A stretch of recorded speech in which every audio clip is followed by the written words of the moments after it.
Tonight we're gonna unite and fight for everything that's righteous. The enemy wanted to fight us cause it's easier to fight us. So we gonna elevate your mind and take you higher. Have you chasing all of your dreams and your desire. Yo, every rhyme is fire, every line is fire.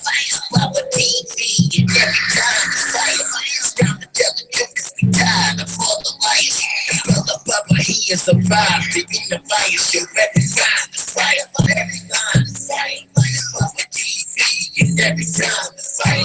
It's time to tell the truth cause we tired of all the liars. And brother Bubba, he has survived the universe. Black Power family.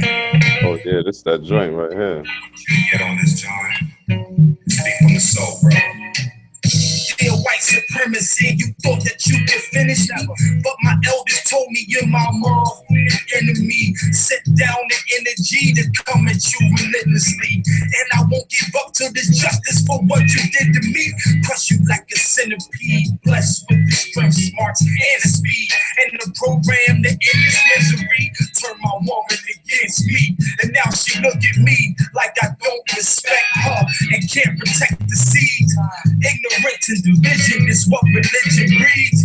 And my mind is deeper than all the 7 seas. So with my 9, I creep up and all you'll ever see is dead crackers. Dead cracking the deadly melody. No childish ways or my violent ways make me put my life on the line before I die in the cave.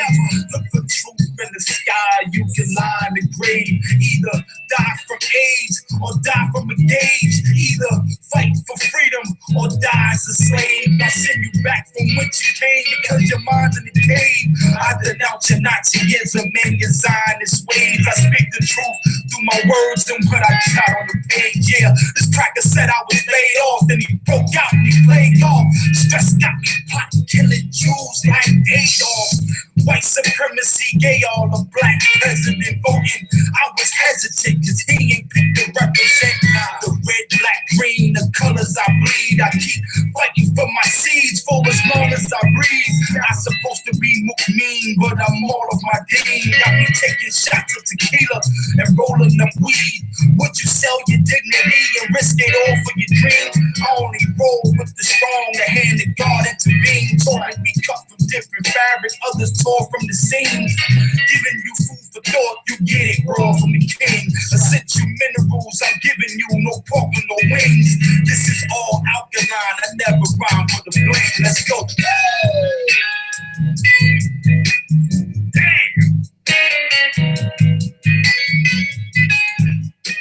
Yo, I can feel it in my soul, like, yo, like. Go ahead, brother Nate. Ooh, that track was crazy. that track was crazy. Oh, every time fire, Baba. Oh man, yeah, you gotta send that. That joint was crazy. I felt like doing some push-ups. That shit had me over here like, ooh, that's that joint. Yo, word, man. All right, so yeah, let's get straight to it, man. Like, you know, the people, I'm sure. We got the sound straight now. We got the sound straight. Loud and clear. That's a fact. So I'm sure the people, you know, might have checked it out the first time. We're gonna clean it up. We're gonna do it real nice this time, all right? Like, you know, I'm using a phone, so I'm actually gonna show y'all my system too. I'm gonna show y'all some of it, you know what I'm saying, as I'm talking too. And we got the slides, so it's just gonna be real ill. We could wrap this up within an hour. And you know, y'all could get your own thing going, right? So let's begin right now, right? So Baba, this is the first page. We on it. All right, so look, I'm gonna take my camera off for now, you heard? I'm gonna turn my camera off. I'm gonna get everything else situated while I'm talking, all right? All right. All right. Yeah, so okay, family, this is Black Decality, right? For the Aquaponics for the conscious community. You see, the word aquaponics is spelled a little different. I put them K's in there, you know, just for pun. You know, the K make a harder cuss sound.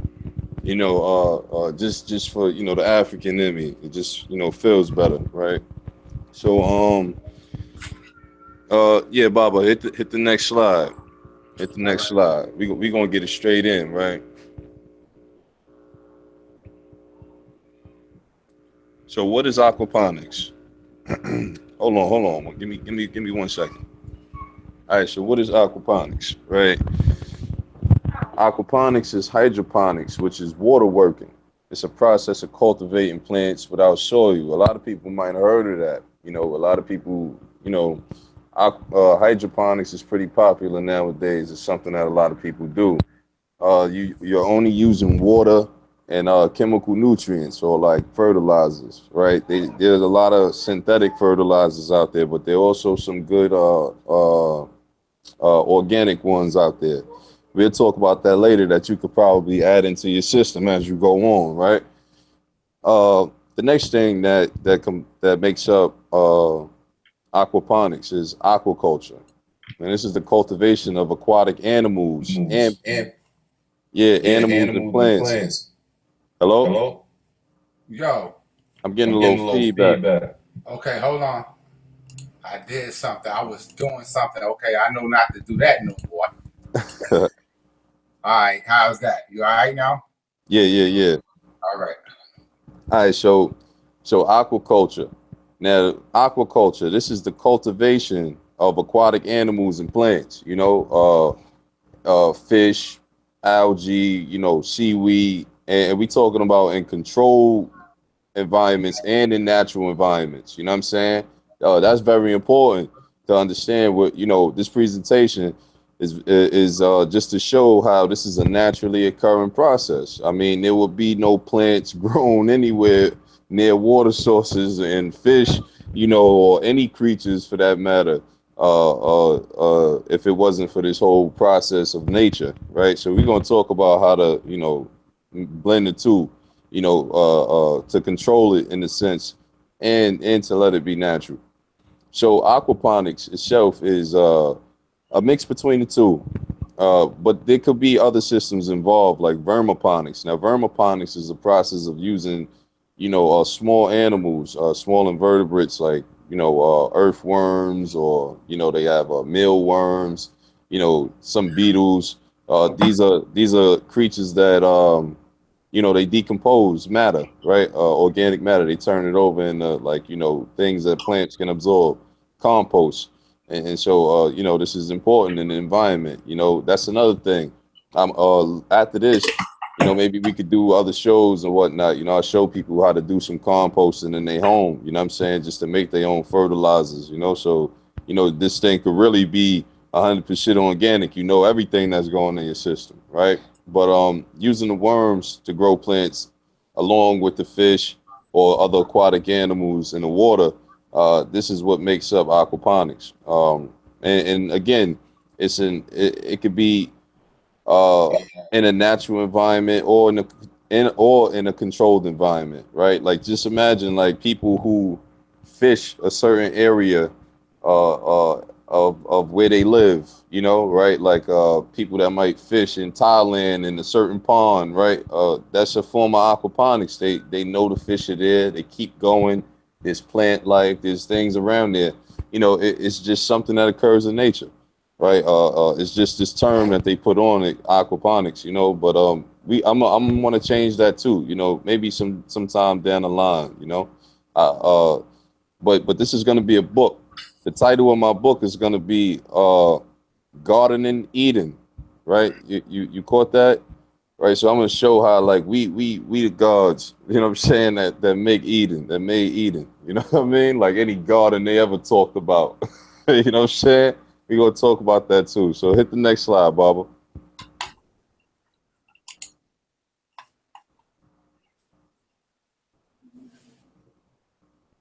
All right, so here we have a little bit of history on aquaponics. Again, like it's not really called aquaponics. This is a new word. It really just means water working. Things that have to do with water and working. The word ponics is a word for working, right? So uh, when we look at the fish, right? The reason I put this up here is because you know if anyone has ever done any research on aquaponics, one of the first things that we'll see is that They like to give a lot of credit to other cultures like Mexico, China, you know, these places, India, that they say that they originated aquaponics, like they the ones who did it. But clearly, when we go to Kemet, we see, you know, 4,000-year-old, you know, depictions of tilapia being kept in ponds with a black line around it, which was Kim, which was black soot, you know, and plants growing out of that, right? So you can see exactly what aquaponics was in Kemet. You know, they didn't have to really talk about it. It wasn't something to speak about, as other places might have had a need to isolate this bit of knowledge, right? Because of the landscape.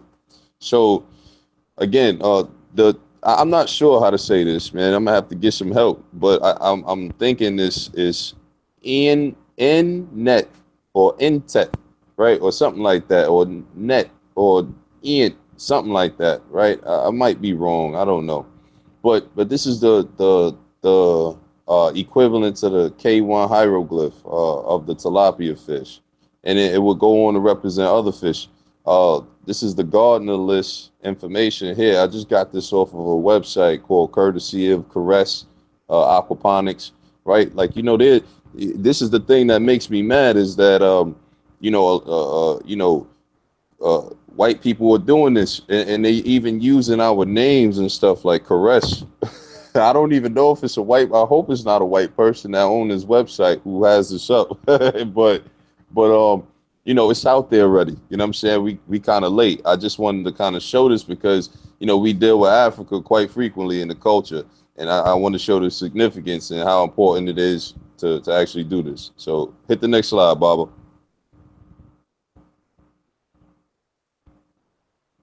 So I got a quote up here, right? This is a quote from John Henry Clark. Powerful people cannot afford to educate the people they oppress, because once you are truly educated, you will not ask for power, you will take it. Right? He wrote this in the Africans at the Crossroads, African World Revolution. Right? And so this goes on to start the slide. You know, I want to ask the question: why should we grow?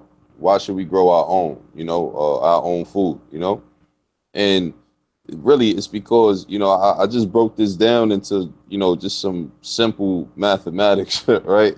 Some basic mathematics so we could get a grip, right? Like without going really in depth. But in the book, I'm gonna go in depth. I'm gonna have some graphs and proof of you know, my claims. But when the world is growing, you know, the populations are growing, and this is leading to an increase in food demand because all these people have to eat. We're talking worldwide, not just here in America. That's a definite. If we go on a local level to a worldwide level, it's the same problem all across the board.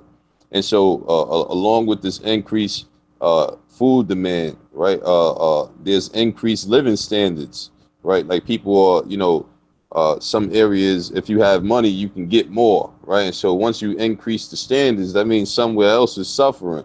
And so there's a depletion of land, you know, for production. And so due to this depletion of land, we have a decreased food supply, right? This decreased food supply means there's nowhere to grow food. You know, the land is not even fertile enough for us to grow any food, right?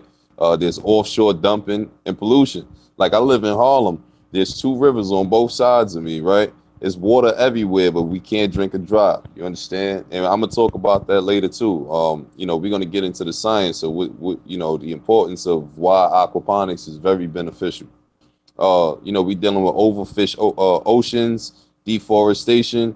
You know, shaking my head. The list goes on. I put that in there. You know, I just to, you know, it's very much it needs to be emphasized, man. I'm shaking my head, man. You know what I'm saying? It's crazy. You know. Hit the next slide, Baba. So a racist will never. This is another John Henry Clark quote. Racists will always call you a racist when you identify their racism. To love yourself now is a form of racism. We are the only people who are criticized for loving ourselves. And white people think when you love yourself, you hate them. No, when I love myself, they become irrelevant to me. That quote means a lot, and it goes on to tell, speak on why I do what I do, with this aquaponics. And so this is the next slide, and these are some of the benefits, right? Some of the reasons why we should do it, because we got the opportunity as of right now, right? With this knowledge, this is the conscious community. Like these are the most awake people out of our nation, I would say, right at the moment, right? So we got to use this, and so aquaponics is first things first. We talk health. It's necessarily an organic produce, production. It's no ifs, ands, or buts about it. If there are chemicals and hormones, it's gonna harm the plants and the fish. You will see the difference. There's no getting out of that. So if you're not, if you're not following the order, the ma'at of the whole significance of this thing, you're gonna see the problems, right? It's less water usage. It's waste disposal, right? Like we talking, your fish. Like imagine if you were just growing fish and you had that water and you had to filter that water. Now you have to throw all of that away because you don't have no way to filter it, right? So in nature there is no waste. There's some creature or something that can use that, right? And so that's the importance. It's also a weed free garden, so people who do garden, who grow things in their backyard, front yard, they know the problem of weeds. These are like, it's kind of hard to track down the mother root of a of a weed. It just keeps going on forever. And so in aquaponics, it's weed free. You don't have to worry about that. It's not something that you really have to worry about. uh Dirt is optional.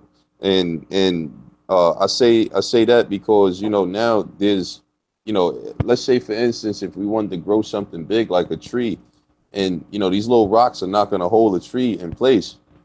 These little rocks can't do it, the weight. So what some growers are doing, they're doing something called dual root, like dual root culture, and they're adding a layer of dirt on top of the rocks to hold the base of the heavy tree or whatnot, and it's really working very well. I'll show you in my system. I had some tomato, a little plant, and I'll just show you what it looks like. And so um yeah, now here's the best part. There's no bending over, right? So this is for kids all the way up to adults. There's no bending over in the system. So it's at hip level. Like you just go in, unless you're in a pond or inlay, like something that's built into the ground. You just stand up and go over bend over your table and handle your business. It's the easiest way to grow food in the world. I'm pretty sure this is why they made it this convenient. They had these ponds in their backyards. I'm talking about our ancestors. They actually got into cultivation, right? It's because it makes life easier, right? It's year-round food production. You can do it indoor or outdoor where sun is available, or if you have a good light source. It's a fresh source of fish for food. That's very important as well. Like I like fish, you know what I'm saying? And I challenge anybody on that whole tilapia thing. Oh, tilapia is not healthy. Look, that's a bunch of bullshit. Okay.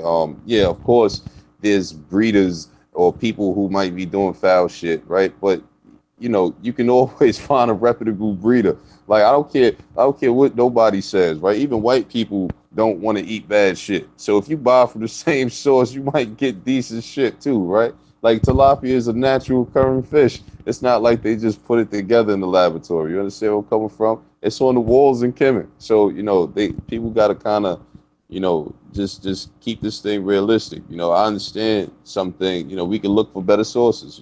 But it's a decent source of food, right? Uh, and the list goes on with the benefits, Baba. Let's get to the next slide, man. All right, so starting the garden, there's some things that we need, some basic things, right? Okay, so this the thing. I should have put this up here. I didn't write this in here, but I just wanted to write the words recycle, reuse, like find things. You don't have to buy, you might not have to buy some of the stuff that you use for this system. So the tanks, some of the tanks you might have a clothes bin around the house. You might have like a few of them. Like the totes. You know what I'm saying? As long as it's like a foot deep, you might could do something with it, depending on how big of a system you're working with, right? So recycle and think economic. Because again, like in nature, there is no waste. So why should there be any waste in the other place, right? Like we got to kind of start thinking this way. We see what we up against, as a people, and why would we still race to for after what we don't have in our grips, in our grasp, right? And so, okay, so let's go down this list now. We got the tanks for aquatic animals, right? We need a tank, something to hold the fish. You could do crab, you could do lobsters. It's a bunch of different things you can grow. I'm gonna get some lobsters soon. That's my next thing. I really want to try it. I just want to see how this is gonna work out. We need some pumps. We need one for to blow the air stones, and we need one pump also to send the water from top to bottom. A second pump will be optional in case you in an area where you might have power outages. Just like a second pump hooked up to a battery might work. That's just another option. Um, Fish and other aquatic animals, or other aquatic animals. We need some type of source of ammonia. If we don't have another source of ammonia, then it's not considered, it's not totally aquaponics, right? The fish is the thing that makes it aquaponics. It's the full synchronicity of the system. We need a grow bed, so we would need like another type of tote or tank, something to hold the grow media, which is coming up soon. We need some types of seeds or plants. This is, of course, what else are we going to do here? We need to grow media. And so I'm going to speak about the grow media as we go on. That's going to come up. I have a slide for that. We have some worms we're going to throw in the grow media. We need a good source of water. We need a good light source. Plumbing is coming up as well. That's a part of the hardware. We need timers and we need meters. All right, go to the next slide, Baba. So here's the nuts of the system. No pun intended. These are the nuts. These are the big items, the things that the basics that we're gonna need here. And so we have myself, I have a system using two stock tanks. The two that you see, the two black stock tanks, 150 gallons on the bottom and a 50-gallon on top. The 50-gallon should be at whatever top you use should be at least 12 inches deep, filled with media. Mine's 8 to 12 inches. Let me correct that, because it's 12 inches is not necessary, depending on what you're growing. 8 to 12 inches is definitely necessary, and I'll show you some things that you can do, to fix that up as well. We're gonna need a bell siphon as well. The bell siphon is the part that makes the whole thing really tinker. This is the heart. In other words, it's the valve that makes the water flow and rise. And so on the bottom, what we see is something that other people use. It's called the IBC tote, and you can see how it comes in this original packaging. And this is what it looks like on the side, on the right, when it's chopped up and set up. So hit the next slide, Baba.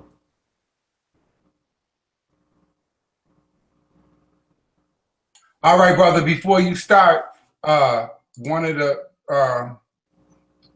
family members had a question. It was, is it important to have the best seed or breed? I'm gonna say yeah. Well, here we go with this, right? All right. So whenever you hear the term heirloom, right? Heirloom just means that it's a natural seed. It's the same thing as what you find growing in the wild, right? Like this is what it's supposed to mean.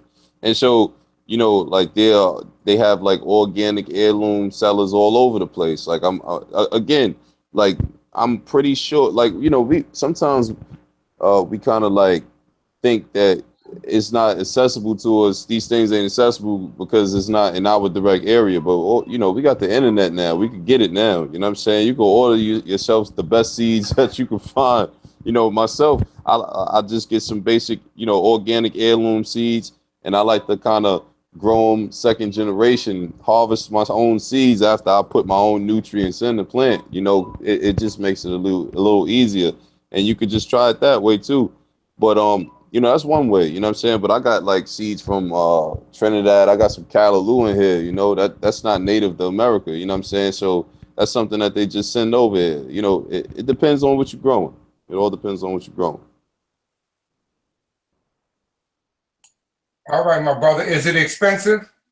Well, not. I mean, seeds not really expensive. You could get, you know, you could get a pack for about $20. You know, it come like it depends on what it is. They have like spring mix. You know, myself, I'm doing like a spring and a winter mix all at the same time. I got like a bunch of winter lettuce, and I got like a bunch of spring, you know, melons. You know what I'm saying? Spring and fall melons. So, you know, you know, it all works out. It's like how can I say?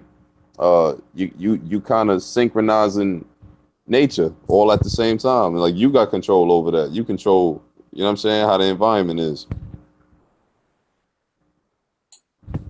All right, brother. I'm not gonna keep interrupting you with too many questions, but I'll save them for the end. Okay. Yeah, you can shoot them. You can shoot them as they come. You can shoot them as they Okay. come. We can do Okay. that. All right, so now we're gonna talk about lighting, and lighting is important, right? If you dealing with outdoors, then you got Ra, you know, the best grow light in the world. You know what I'm saying? If you're going indoors, then you looking to invest in some type of lighting. Now, the thing is, like I said, I don't know if anyone tuned in, but you know, I'm only going to talk about two types of light here, pretty much. HP. Well, I'm going to mention three, but the basic two that are like go for sure. They're going to work. We have HPS and HIDs, which is high pressure sodium and high intensity. I forget what the D means, but I'll get that for you with the HID. And LEDs is light emitting diodes, right? So HPS is like the most complete spectrum. It's like, you know, the closest thing you get to sunlight and efficiency in growing, you know, indoors. The downside is the cost.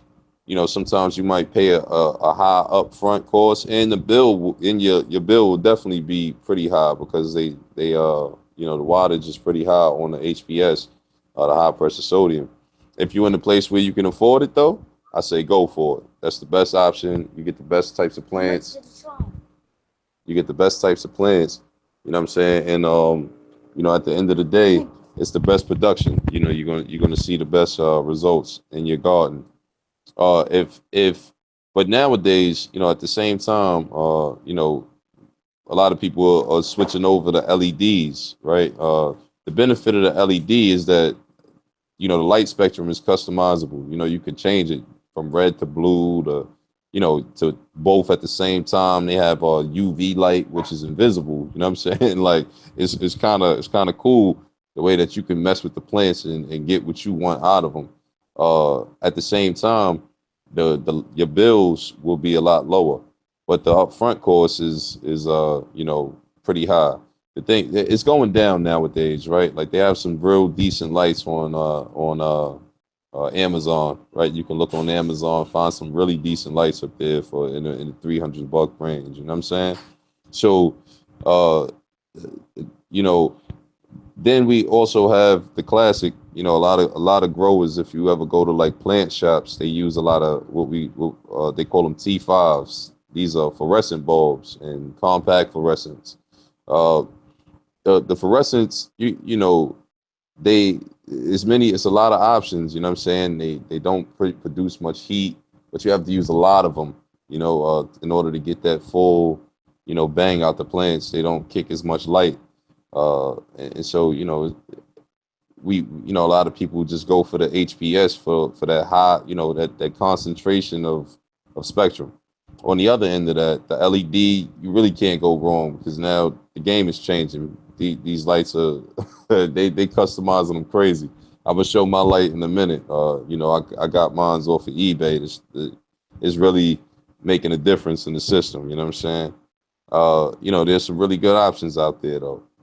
All right, so let's get to the next, and you know, make sure you go to a reputable you know, dealer. Do some research, check the reviews. You know, don't just buy the first thing you see. All right, so here's the plumbing, right? This is pretty complicated here.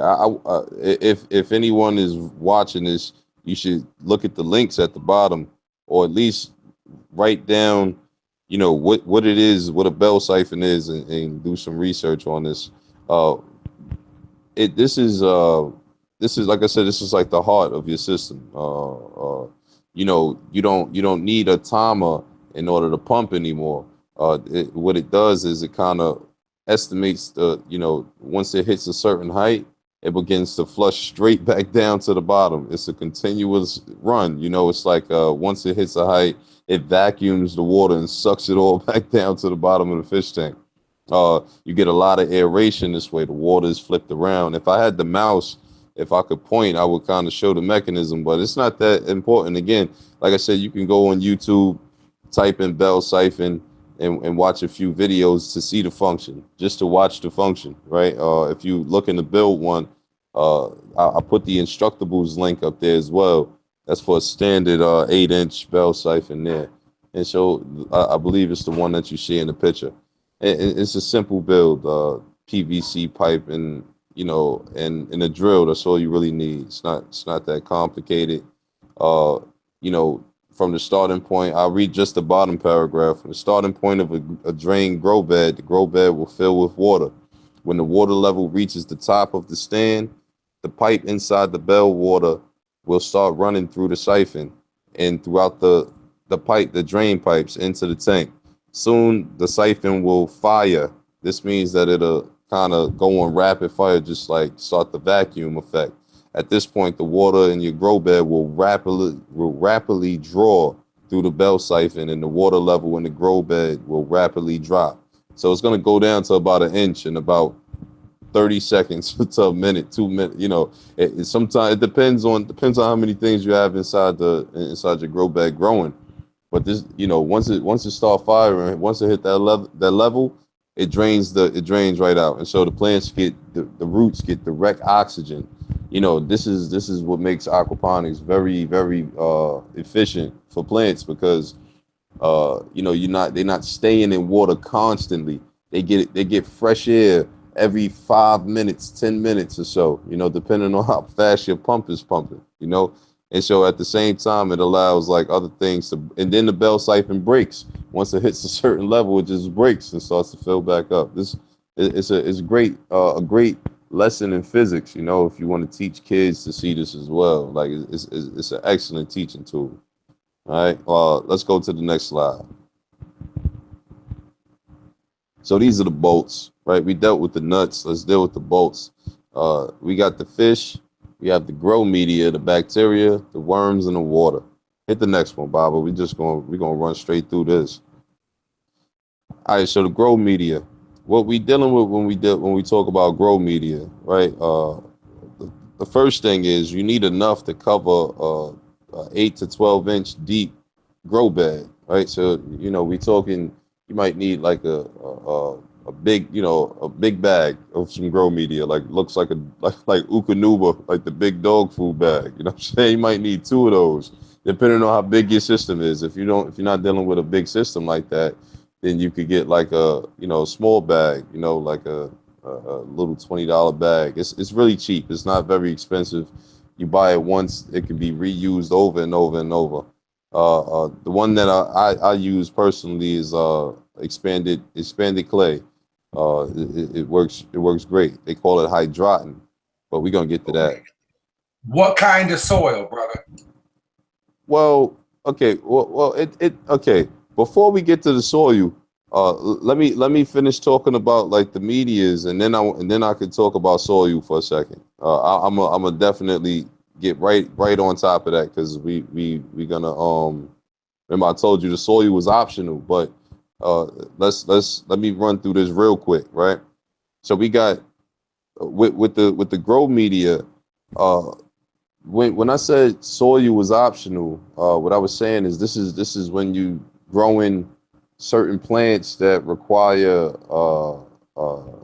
that are like hardy eaters, like tomatoes, for instance, right? A tomato is a hardy eater, right? It needs a lot of phosphorus. It needs a lot of nutrients, direct at all times. Like the roots needed, a lot more than maybe lettuce would, right? So if we got lettuce and tomatoes in the same grow bed, the lettuce may thrive, and the tomatoes you may see some deficiencies. Like you might see some yellowing of the leaves, it's showing that it's lacking in maybe iron or something, right? So so when you add this layer of soil on top, and the way that you do it, you would I wanna talk about that, like, toward the end, but the way that you would do it, you would have to get like a flower pot, right? Something that's deeper than the grow bed itself. Now you would put the media up to the same line as all the rest of the media, and then you would lay like a burlap sack over that, and then pour your soil mix and plant right there, the same way you would in dirt, right? You kind of get where I'm coming from. So it's like submerged into the system. It's water all underneath the dirt, right? The soil doesn't directly make it into the system. That's the importance, is that you don't want debris. It's going to clog you up later. So you want to keep a lot of debris out of the system. You want clean, clear water. You know what I mean? And so the soil will hold a lot of the nutrients right on top of that area. But okay, let me finish now with the stuff on the bottom. Being that I just addressed the soil. When we talk about soil, there's a lot of different options. I don't advise making your own. I would say use like a soilless soil. Actually, maybe cocoa.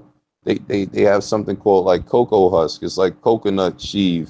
They grind coconut shells all the way down to like a fine nothing, and you can add like pearlite rocks to that. That's like a volcanic rock. You got a perfect soil right there. You just add your fertilizers to it, and you add your bone meal, your blood meal. These are just natural fertilizers. I'm gonna talk about that too, because at the end of the day, we shouldn't have to leave out the house to do much. You know what I'm saying? We should be able to do it with what we have. What the problem is we spend so much money in the stores, and it's kind of unnecessary. This is very look. Once you get this down pat, you will supplement a lot of your money. You really will. You know what I'm saying? You're not gonna need to maintain this too much. So the grow media should have a good surface area for bacteria growth. Like we talking about the diameter of a penny or so. Like you want something that's large enough, like a rock. Think of a rock uh, about the size of a penny. The diameter of a penny. Something that has a rough surface so that bacteria could, grow its roots in. And we're going to talk about bacteria soon. The biofilter, uh, it is the grow bed, but this is for the solid waste in the system. So you need a system, you need a type of media that would allow for, biomass to settle, so your biofilter can start to grow. Uh, it should also serve as a good home for the worms. The worms will thrive in rocks. Do not think rocks will hurt your worms. Worms are excellent maneuverers, that they can like shrink their bodies and make it through any kind of crack. You know what I'm saying? Hey Bob, I think we lost the screen.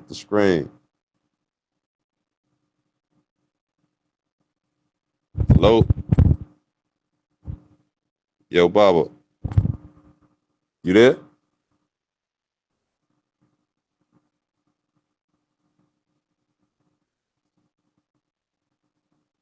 Yo, yo. Yo.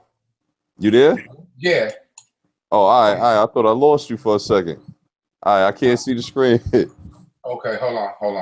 All right, cool. There we go. Oh, cool. That's lit. That's even better. You heard? Now I can see some of the comments. All right. That's lit. That's lit. All right. So now, uh, again, the worms are excellent, right? So like with worms, I see somebody in the chat room said what type of worms. What you don't want is those regular earthworms you find in your backyard, right? A lot of times, some of those, how can I say, those worms are contaminated, right? Not only might they be contaminated, but like not all worms are good composters, right? Some worms take a long time. They don't even like to compost. You know, they might be more animals or more animal like. They might like to eat bacteria, right? Like earthworms would eat your bacteria more than they would eat the solid waste. You know what I'm saying? So you got to kind of red wigglers. I see somebody in there got red wigglers. That is precisely what we talking about here. You know what I mean? Those are the best composting worms.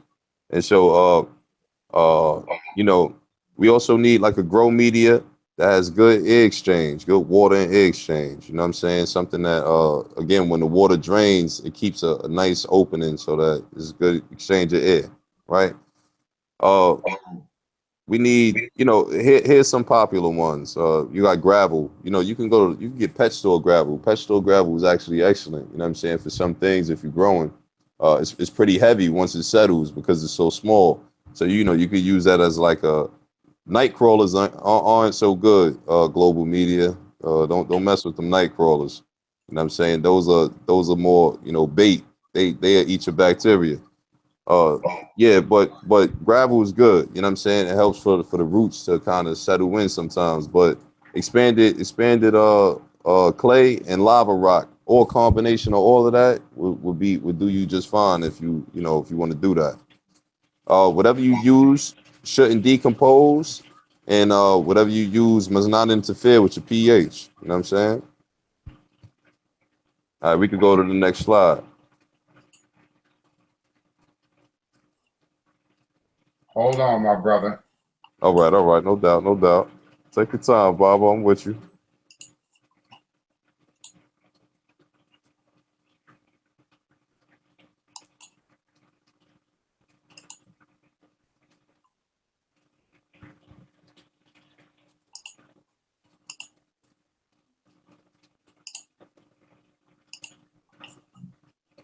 All right.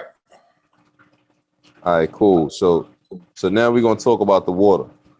So what this part here, it's not so difficult, right? Because most of us are in urban areas. You know what I mean? I'm mostly doing this for urban growers. You know what I'm saying? It's people that if you got land already and you're not growing nothing, something wrong with you. You know, you should know a thing or two about growing something. But like for the urban grower, when it comes down to these types of things, this slide is just to get a basic understanding of what type of water we would need for our system, right?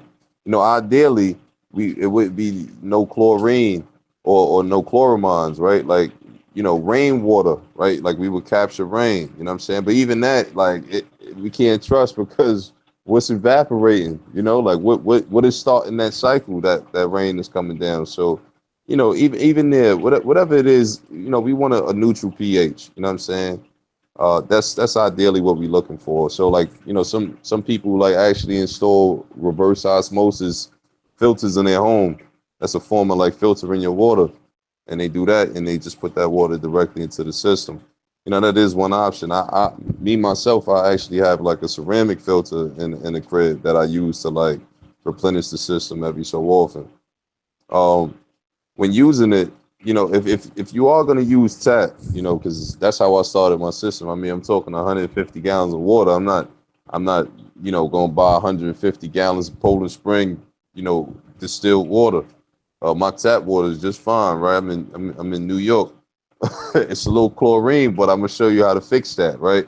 So chlorine evaporates out of the water, and so what you could do is you could let the water sit or run your pump, let it sit for about 2 or 3 days with the air stone in it, and just let that water bubble out. You'll notice the smell will kind of change in the water, and you'll know that the chlorine is kind of lifting, and the temperature as well. You can just heat it up just slightly, put a little heater in the water. That'll make it gas out a little faster as well. Calcium works too, but we'll talk about that down the line. Temperature depends on the fish. So the temperature of your water when in your system, it all depends on the types of fish that you're growing, and the types of plants that you're cultivating. Also, bacteria growth rate. Uh, is a big something to look out for, because we need like optimal levels of bacteria. We don't need too much and we don't need too little. We're gonna talk about that soon too. I'm gonna get into that. When I'm on these little slides with the dots on them, it's just pretty much for common knowledge. But I got some slides in here that make me really elaborate. They make me excited. You know what I'm saying? The fact that they did. Um, the air stone is for oxygen. So we definitely need air stones in the system. You're gonna need at least two, maybe three, depending on how big your system is. The dissolved oxygen the plants need. Plants basically need nitrogen, oxygen, and a host of other things. But those nitrogen and oxygen are pretty much it, and the light source. They'll thrive. Um, Optimum pH of your water should be about 6.5 to 8. And it's like drinking regular water, right? We're going to get into that as well. You know what I'm saying? Because I want to tie all of this into the culture, the history. This is a full all around lesson, right? So yeah, just stay tuned for the book. The book is going to be excellent. Other items could be used as well later to adjust it, but that little kit, there's a little picture down there at the bottom. That's a popular hydroponic kit. It's supposedly organic items that they use. It's like phosphorus, like a form of phosphorus and uh, hold on, I actually have a bottle here. I can't read that. Well, we'll get back to that. I'll show it to you when I show the system. Hit the next slide, Baba. So the fish. So when it comes down to fish, here's the rule of thumb. Because this is very important.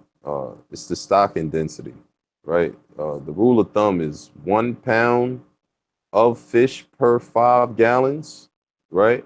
Or how about this, right? 1 pound of fish, right, per 10 gallons, right?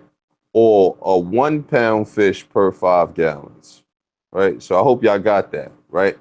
Like you can have 10, 10 baby tilapia, right, in a 10-gallon tank, as long as the weight of all of them weigh about a pound, right? In a 10-gallon tank, they can live in there for a little while until they start to grow bigger. When they become 1 pound fish, they need 5 gallons each one. So they would need about uh, roughly 200-gallon tank, right? Just to be on the safe side, something like that, right? Well, we said 10, so yeah, about a 50-gallon tank for all of them to be good. Uh, some of the fish that we're going to be using some edible fish in these systems, right? So tilapia, I'll put that first because that's like the most famous fish that we use in aquaponics. We have trout. I'm going to be trying perch out next. And, catfish, people use other things too. Like I said, lobsters, and it's a bunch of things, man. It's endless, man. Just, once you get started, it's up to you. You just do as you please. And then some people don't really like to eat the fish. Like, sometimes it's even for maintenance. You can get like uh decorative fish like goldfish, koi fish, other cichlids as well. You know what I'm saying? Just things that you like to look at. You don't even have to, it doesn't have to be a bin. You can have a full fish tank, like a really nice fish tank in your house, and just use that same water to grow your plants, right? With decorative fish. So that's just how simple this is. If anyone has ever kept fish in their home, you could have, I felt kind of crazy knowing I could have always been growing my own plants. I have fish my whole life, little fish tanks around the house. Uh, Fish need oxygen. This is important. So that air stone, again, not just for the plants, but for the fish, they thrive on oxygen. What we want to do to maintain them is we want to feed the fish 2 to 3 times a day, preferably a homegrown food. You can grow your own duckweed, which is like a type of aquatic plant. Worms, if you farm your worms, if you grow your own red wigglers, if you have a lot of them, if you start to like, harvest them, You can throw them in there. The fish love that. You know, some people do fly larvae. I'm not with all that fly stuff, you know, in kitchen scraps. That's messy. So, you know, in my little area. So I stay away from that. You, what you do is you just find a reputable fish supplier. There's a lot of them online. I should have put some up here. I didn't want to do that. You know, I kind of, because you know, we have the naysayers with the tilapia, so I didn't want to even go there, right? If it's worth it, then you know, you can hit me up. I could point you in the right direction. Um, all male fish, you know what I'm saying? If you don't want breeding in your tank, you know, otherwise, you know, you can mix it up. But if you do all males, it's just fine. It's the same thing, you know what I'm saying? It's just fish are a little more protein packed. They get a little more robust than the females. But if you have some females in that tank, oh man, they breed and they breed fast. So just be careful with that as well. You don't want to overpopulate your tank. All right. So let's get to the next slide, Baba. So plants, here we go with the plants, right? These are just some things that plants need. If a lot of people don't know, right? Just like humans, plants need minerals. They need micro and macronutrients, right? They need water, of course, but in this case, they need water. But mostly, what the plants need are the 16 micro and macronutrients, mainly oxygen, hydrogen, and carbon. You know, sounds familiar. You know, I know it does, right? And these things are followed by some other familiar things that we need, like calcium, nitrogen, magnesium, phosphorus, potassium, sulfur. You know, and a few and many, many more, right? The thing is, you know, in nature right now, you know, like I was saying in earlier in the other slide, why we should grow our own is that you know, in order let's think about this for a second, Baba. Let's say if I had an apple tree in my backyard. All it takes to grow apples, right, is like three main any fruiting tree or plant, right? It's like just three main nutrients, right? We talking about potassium, phosphorus, and nitrogen, right? It's NPK. These are the words, these are the letters that you see on a lot of fertilizers. And so the more NPK that the plant gets, the more fruit that it gives you. But let's say, for instance, that same tree, like I got some big ass apples on there, but little leaves, right? Like the photosynthesis ain't kicking in that much. So, you know, maybe like I'm getting these big apples, but now, you know, like if let's say there's a tree next to it with some big, huge leaves that's getting all of these macronutrients. If I eat that one apple, I get all of those nutrients. If I eat the other one with just the NPK, I need three or four of them, you know, to get that feeling. You know, you start feeling like a cow eating a lot of grass and a lot of stuff coming out your ass, right? Nothing coming out of you, right? So this is a problem with health. This is another reason why aquaponics is important, right? Because we get to control what goes in our system, you know what I'm saying? Whether it be soil or water. These are the basic required micro and macronutrients of a plant. So minus these things, a plant is deficient. You know, plants that aren't going to give you what you need. Uh, Plants give off oxygen in exchange for carbon dioxide during the process of photosynthesis, right? So this is important. We need a good air source. You know, we need to, put them in a nice, well ventilated area. Out, you know, like I said, outdoors. People will put them outdoors. They put them in greenhouses. You know, mine's is in my living room, right? I keep a fan in the living room. You know, I get good air, so it's cool. You know, I'm on the 16th floor of my apartment building, so you know, it's cool. We chilling. We get good air up here, right? The plants love it. You know what I'm saying? It's people around. They look. We breathe out carbon dioxide, so the plants love to be around people. It's kind of convenient to do it indoors as well, right? Uh, so in order to perform the photosynthesis, we need a light source, right? And so light is important, whether it be sunlight or artificial lighting. The plants need light to perform major functions. And so when it comes to planting our plants into our system, it's two methods, right? Very simple. Either you could put them in from seed, you could toss the seeds in, you can organize, toss them, you can get like net pots and put one per net pot. You could do that, right? You could toss them in freely, or you could put mature plants or, or seedlings in there. You know, in either way, just toss them all in. As soon as you start your system, don't even wait, don't hesitate. Sometimes some people put like I start mines with like sacrificial plants. I'm sorry, but like you know, I won't let them thrive all the way through. If the system is just starting, if it still might be a chance chlorine is in there, I'll just let the plant absorb all of that and then let it die off. You know what I mean? So you know, you can also try that. Same thing with fish, but you know, again, we're gonna talk about that. We don't want to sacrifice no fish. Let's go to the next. Let's go to the next slide. All right, so we're gonna talk about the labor force, right? These are the work crew right here, right? You know, I wish I was around at the time when they did the evolution conference. You know what I'm saying? I would have definitely, you know, threw my hat in the ring. You know, I'm a firm believer that bacteria and fungi, viruses are you know the cause of human evolution. You know what I'm saying? You know, it's hands down the basis of everything that goes on the planet, you know, and we're gonna talk about that.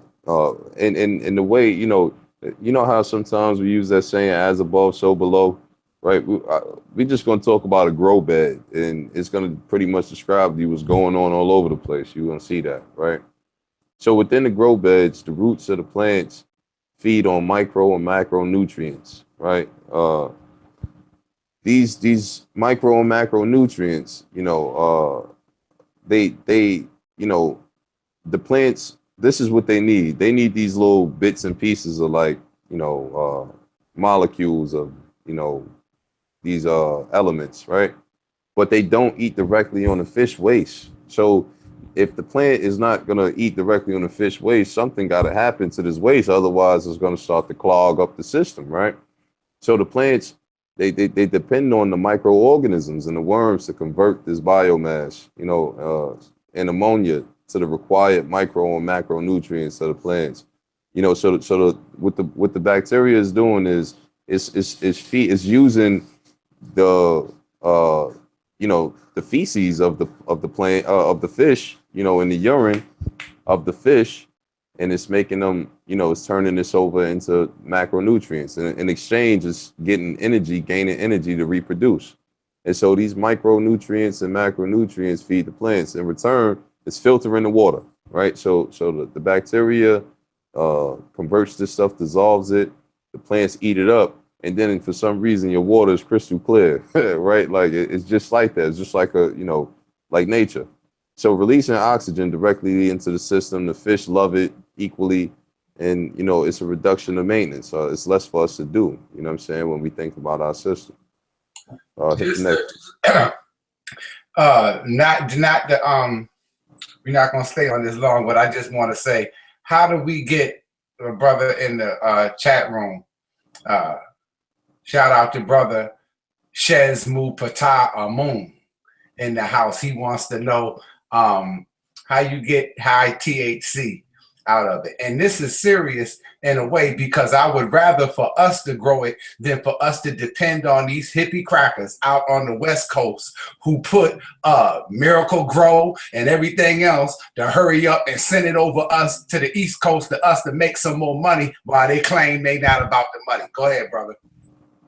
All right, so look, Baba, I love you, Baba. You my brother. So we're gonna be politically correct, right? Right. What we gonna do is, right. I'm gonna say this. A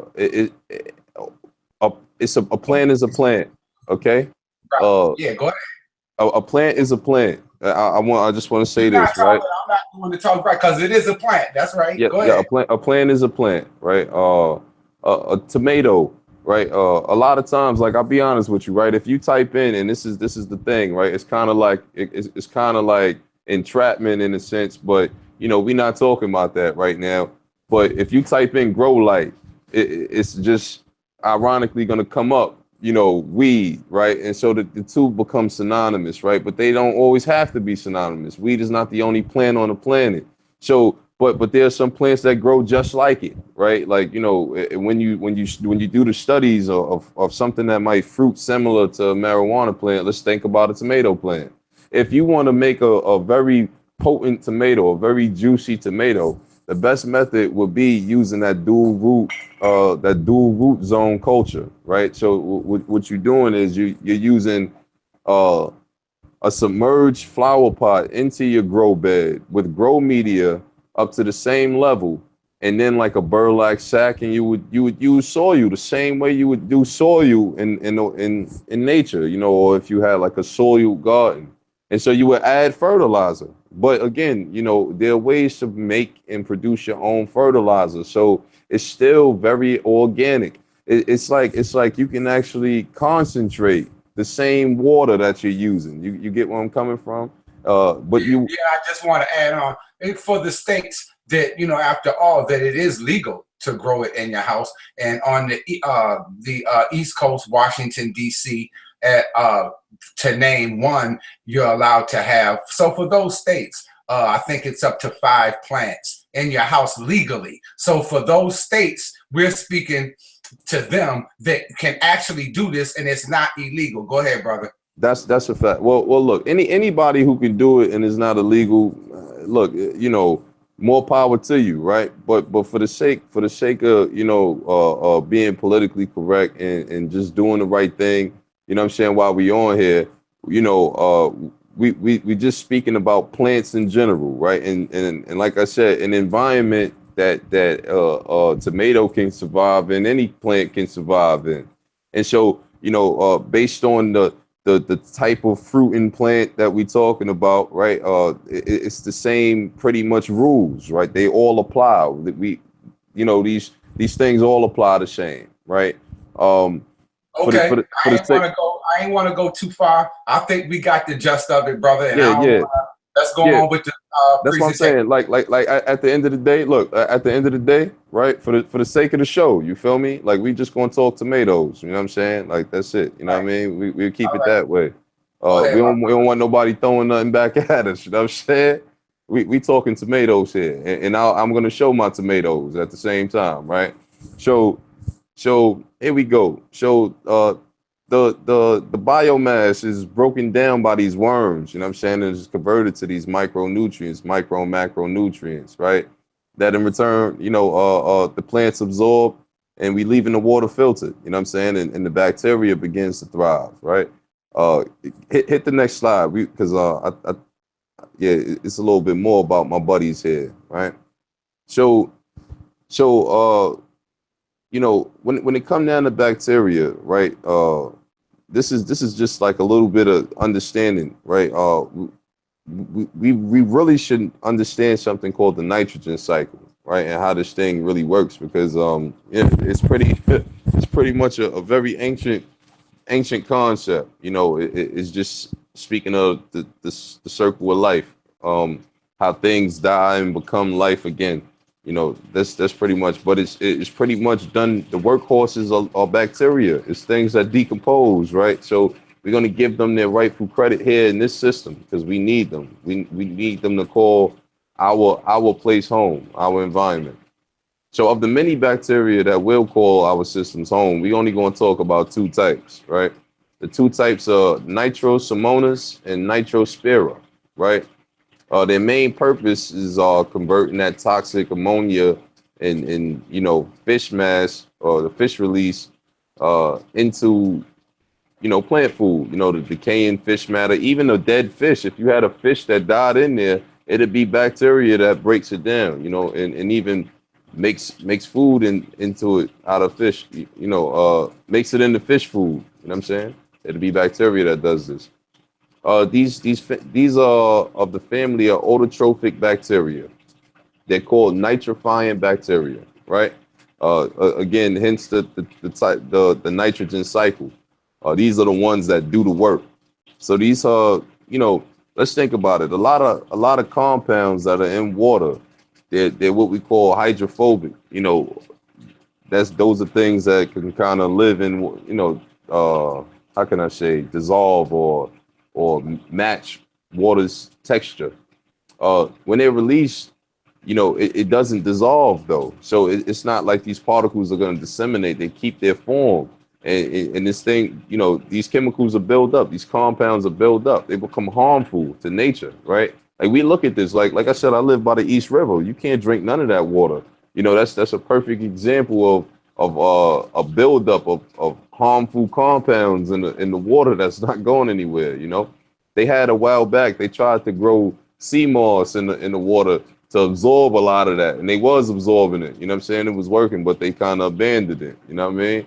Uh, but the harmful substances is then absorbed by worms and clams, you know, that's in the environment, and it make its way up the food chain. And this is how people get poisoned, you know. So it's something to be mindful of. You need the bacteria there to break down what you can't see. Without the bacteria, these compounds are sit and they pose long-term threats, right? These bacteria are both autotrophic and they are heterotrophic, right? The autotrophs mean that they require air to survive. So these are bacteria that you're gonna find like on your top layer in your grow bed.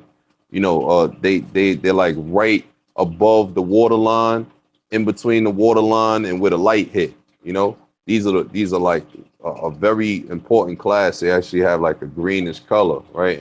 These are your autotrophs, right? So they use inorganic matter, inorganic compounds, the ammonia, the nitrates. You know, as the ammonia floats, these are the bacteria that eats it off the surface of the water, right? They need air to survive, right? And so as an energy source, you know, for reproduction, and you'll see it in the system if you look. It's like a goo, it's like a glaze on the water. That's all bacteria, right? The other important bacteria are heterotrophic, and these rely on organic matter. You know, they eat the organic matter. They survive off the moist environment from that water line below. So any part that get wet, that's where you have a lot of your heterotrophics. So this is how the cycle begins, right? Your nitrosomonas, right? These create nitrates by during the consumption of ammonia. So these surface bacteria, right? They eat the ammonia. You know, they convert this ammonia into nitrites, right? And so then the nitrosphere below, they eat the nitrites, right? And they convert the nitrites into nitrates, right? And the nitrates is what the plant directly drinks as a nitrogen source, right? It's like that's what starts the cycle. And so nitrites themselves are still harmful to fish and plants. Nitrites are harmful to humans. Nitrites are harmful to everything, right? Uh, it's the nitrite in nature that if it's not converted, everything's gonna die. Once converted to nitrates, the nitrogen cycle has begun. So nitrates is like, let's think about it. Nitrite is death, nitrate is life. You know, it's just that in between stage.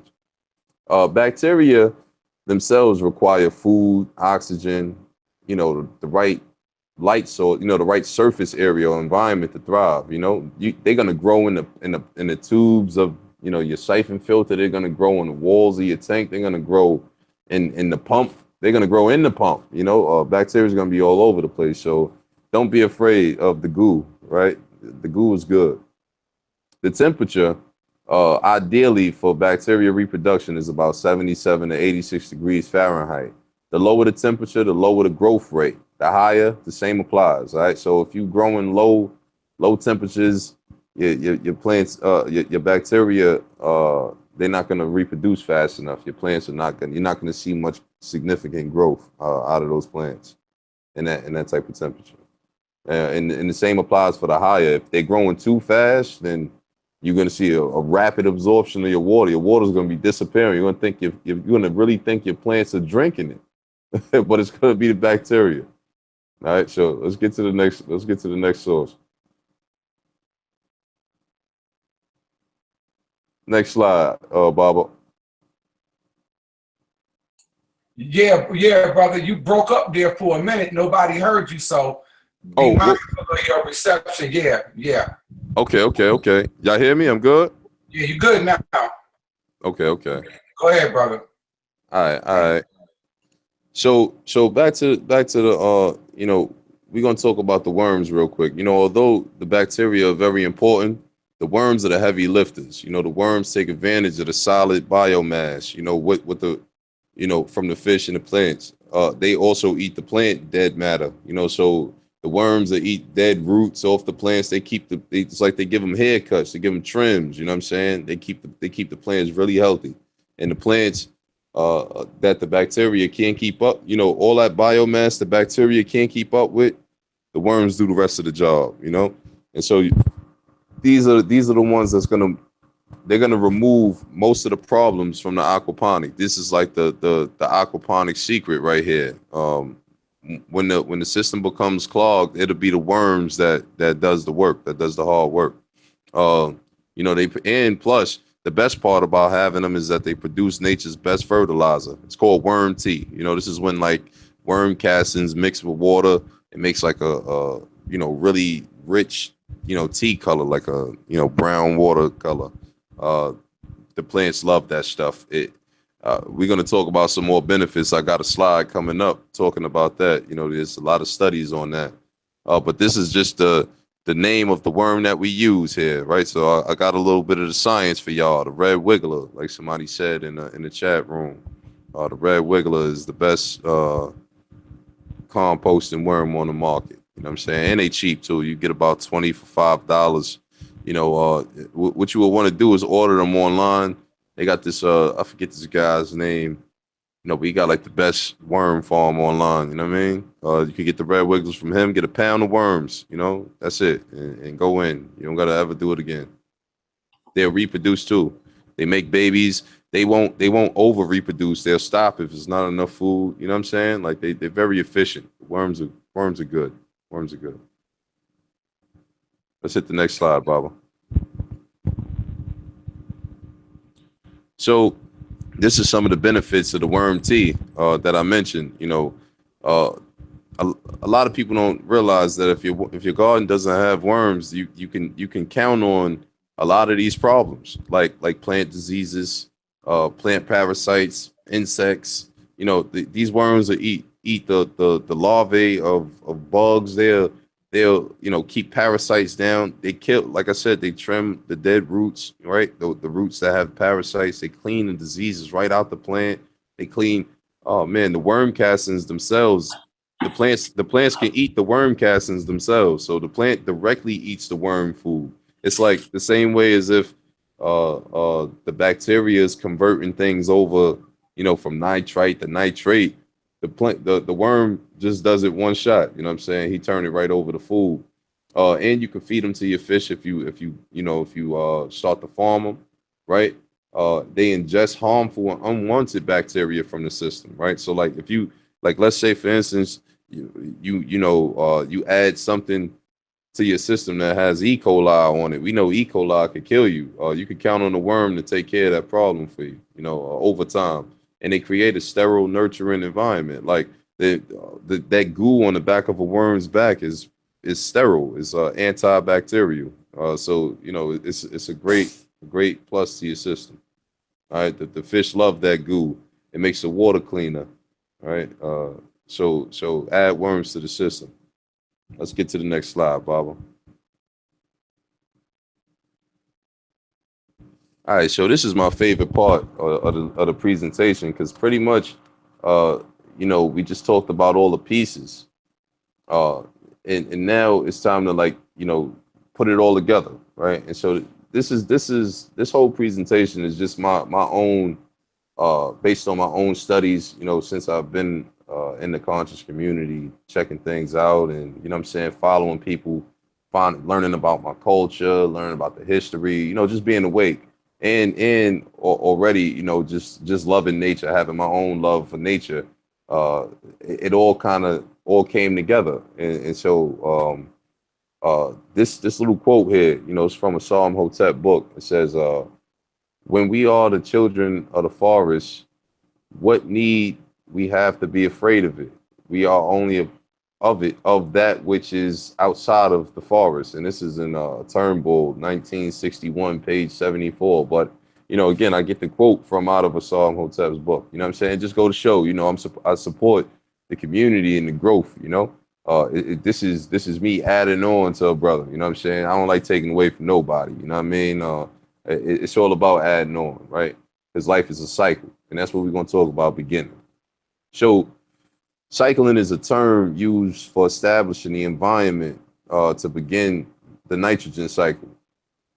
This environment is called the biofilter. This is the biofilter. This whole entire cycle, the grow bed becomes our biofilter. This is the thing that filters all of the biomass.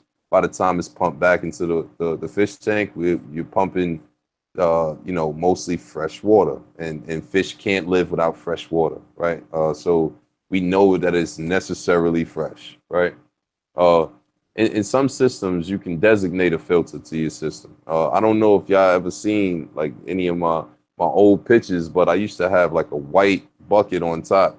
That was my designated filter. I used to like to do that, but I kind of, that was before I started dumping worms in there. You know what I'm saying? Like I'm like extra heavy on them now. Because once you realize how beneficial they are, you got nothing to be afraid of. So uh, just as now I want to just kind of reference all of this to Egypt, to Kemet, what I'm saying, as being like, just a to me personally, right? It's not the best culture, but it's the best to ever do it. Do a lot of the things that they've done. A lot of the things that they've done have not yet been recreated. And some of these mentalities are just like ideal for modern times, like when we think about uh, the ancient concept of ma'at, right? We have truth, justice, reciprocity, order, righteousness, balance, etc. Because there's many other argued meanings. But aquaponics, we will have to manifest these principles in order to maintain a healthy system. So it's not just words, it becomes something that you have to do, right? Every single day. In my own experience, maintaining healthy systems is what I strive for. Life itself is a it's compromise of systems that intertwine into one. From atoms to molecules to cells, bacteria to fungi, plants, invertebrates to vertebrates and back. Life is a cycle. I just say keep studying, right? And keep learning more about the concepts of life. It helps with making life easier. We begin with bacteria. We know water already, H2O, the atomic weight, and the molecular makeup. And I'm doing this because I'm just trying to put science in here too. This is not just some talking shit. It's all science. A form of, these are mineral compounds. The bacteria is our focal point. The cycle of life is ongoing, but we need a place to start, right? So just like, I wanted to make this kind of philosophical as well, because you need to give what you do meaning. Otherwise some things become pointless, right? Especially gardening. Plants don't give you what you want exactly when you want it. It takes time. So giving it meaning, giving it substance is important. If you have access, huh? You said something? No, we good. Keep on rolling, brother. Okay, okay. Riding where you going. All right, so the cycle, of life is ongoing, but we need a place to start. If you have access to an established system, right? Like as Black people, I didn't have an established system. I didn't grow up in that.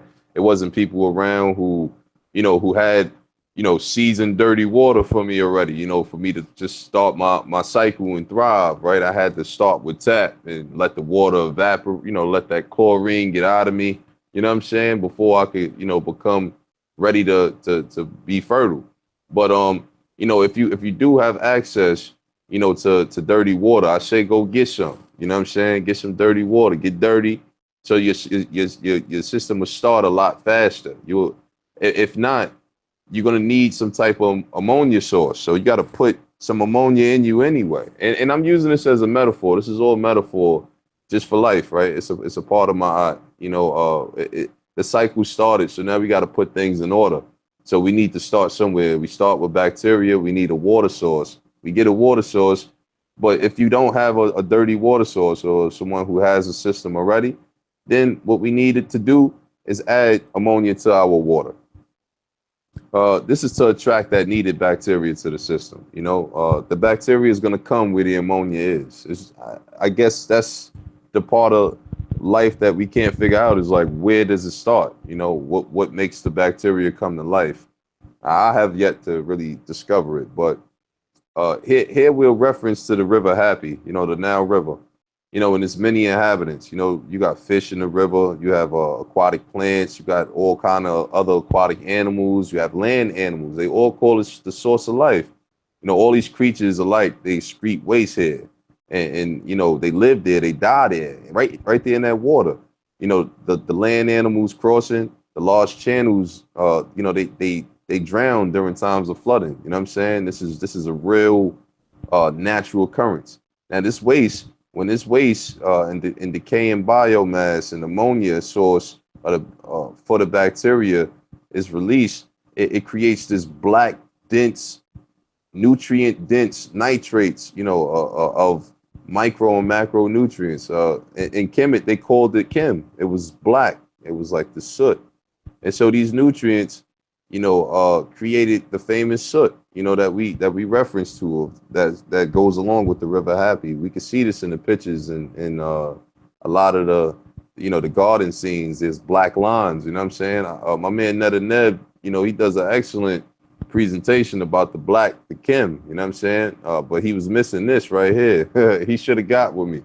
You know what I'm saying? What was his name again? You broke up at that part where you said his name. Oh, my man Netta Neb. Okay. You know what I'm saying? He did that. He did a real good dissertation on Chem and black. You know, Kemet being the black land. You know what I'm saying? I was saying he should have got with me on this right here. This would have been powerful. You know, I like linking with people. You know, it's all about that. You know, we put things together. We make systems link. So these nutrients, right? They make the black. Some argue that Kemet was named after, you know, brown skin, but fertile soot. You know, it was fertile soot. You know, it was that dark, rich, nutrient dense soil that was being made. You know, and so you know, the black land, hence the black land. In our own systems, either us or the fish, somebody has to supply this ammonia, you know, before we can start our cycle, right? And so, you know, I use that to just show how, again, this is a naturally occurring process, right? It's not new. What we're doing now is not new. Let's get the next slide, Baba.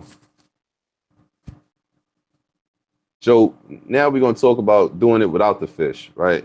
This is the reason I want to do it without the fish first is because I want to stress that, remember, we have the control. You know what I'm saying? You know, we don't have to listen to what nobody say. We actually have the knowledge nowadays to control these things. You know, that's what science has supplied us with. So we can recreate what we want to recreate. And so some of the benefits.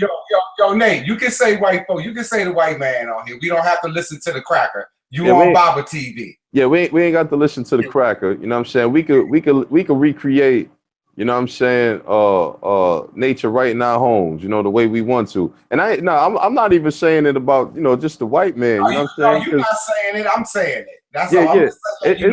It's not just it ain't just the cracker. You know, we got, you know, it's the blacker too. But you have to start first. When you deal with the law of cause and effect, you have to start first with him. And then that's a fact. Yeah. That's a fact. That's a fact. Continue, brother. Continue. I gotta add on to that one more time, Bobby. You're 100% right. That's why I'm doing this. You heard? That's why we taking the power back. There you go. I'm just saying you on my channel. I got you. Say no more. Right. Say no more. Continue. All right, cool. All right, so now we're gonna talk about doing it without the fish. You know what I'm saying? Because again, like, you know, like I said, sometimes people like to do it with the fish, but the fish will die in the beginning of your system. You'll have sacrificial fish, and that's not cool all the time, right? So, you know, if we all about nature, we want to minimize all the death. You know, my aunt is a life-centered life, living life. You know what I'm saying? Like, that's important. So we should live like that. You know what I'm like? You know, things that got to do with life, that's what we should benefit. That's what we should promote. And so let's stress on the fish, right? Again, you know, without the fish in the initial stages of cycling, it's less stress, right? We can add as much ammonia as we want. We can elevate the levels of ammonia 10 times what we could with the fish, and we could actually speed up the process of the cycling 10 times as well. Uh, See, sometimes with this cycling process, it can take up to a month. It can go anywhere from a month to 10 weeks. 2 months. Depending on how much water you have in your system, how many fish you have, or how much ammonia you have. Things like that. So we're going to talk about that. But moderation is key. Moderation is key, and a month is very reasonable, right? In establishing a system, right? This gives a person 30 days to build a new habit in their own lives. You know what I'm saying? So a month is very reasonable. Uh, Again, with fishless cycling, there's more control over the amounts of ammonia that we add to the system. The ability to alter, so we can add more water if we need to, too. We can kind of dilute it if we have to, right? We can take some water out, whatever the case may be. Uh, some edible sources of ammonia, include liquid ammonia. You can buy that at the store. That's not the best source, but if you have to, you got to do what you got to do. Ammonia chloride is probably one of the more famous options that people use, besides human urine. Right now, I ain't never pee in my system, but I've seen some growers do it, and they say they get some really good results. I'm not sure what they eating, right? I wouldn't even try it. To be honest with you, not just because I'm not all that much of a fan of what come out of me. You know what I'm saying? It's supposed to go somewhere else. Uh, the another source is dead small animals or fish, right? And so that sometimes before you have fish in the system, if you have a dead fish, you could throw it in there and just let it decay. That may take a lot longer to establish the cycle, but that's another good source. The nitrosamona, they come a lot faster for that, for some reason. Well, let's go to the next slide. So the best way, right, is let's take our time and let's let the fish do the work, right? Let the tilapia or whatever fish you have do most of the work that we're going to do. So, you know, uh, it's just as simple as it sounds, right? We in this stage, right, instead of fishless cycling, we're going to cycle with the fish, and so here we add the fish to the tank as soon as we put the system together, right? And we begin to add, we start to feed the fish slowly. We monitor the pHs, the pH levels of the water regularly, and we just kind of let nature take its course as long as you following, the attributes of my eye, especially the order, right? So first, fish go first in this case.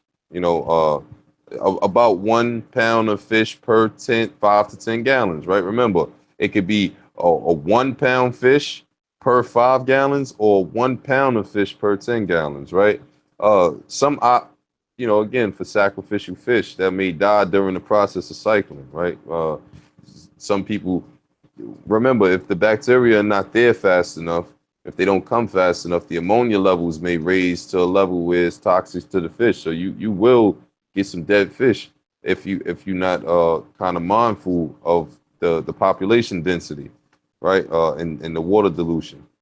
If such issues does arise, this is an indication of either too much ammonia. You may have to change out some of your water, or you may have too many fish, right? What we are aiming for is a balance, right? That's another part of my art, between the amount of bacteria in the system and the amount of ammonia produced, right? So we want like a perfect balance. Me, myself, I have 15 fish, 15 goldfish that are, you know, they're about 4 inches long, in 150 in about 115 gallons, right? I'm not using the full capacity of my tank, but in 115 gallons. So they have ample space, it's way more room for error in that case. This method is very time consuming, and less controlled, right? If you just let the fish die. During both fish and fishless cycling, though, here's the benefit, though, because I don't want nobody getting discouraged. We can always add plants immediately, and we can always add organic fertilizers, right? So like if you have access to an organic fertilizer, like some type of seaweed extract or something like that, that's really popular on the market now. Seaweed extracts are really popular for plants. They're really rich in all of the minerals. If you can, that's harmless to fish. Seaweed is something that's kind of water soluble, so fish actually like to breathe it in as well. And it's really beneficial for the plants in that case, right? So seaweed extract is something that you can add to speed up the process of this cycling process at any point, whether fish or fishless, right? And add plants immediately.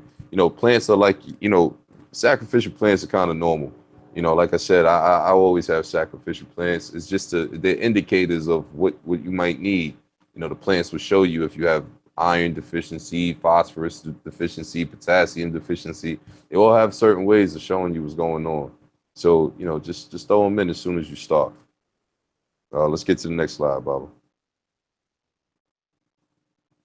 All right, so combining these methods, again, supplementing what is missing, right? This is what I just was speaking on. You can add like a type of organic hydroponic fertilizer, like a liquid seaweed, so long as you don't see any fish die, right? And add it in slow amounts, slowly, and wait for changes, right? Monitor the fish and feed them as much as they can eat in 2 minutes, 2 times a day. So you don't want to overfeed, right? You just feed them in little bits at a time. Make sure everybody gets some, twice a day for about 2 minutes until they're full, right? They'll let you know when they're done.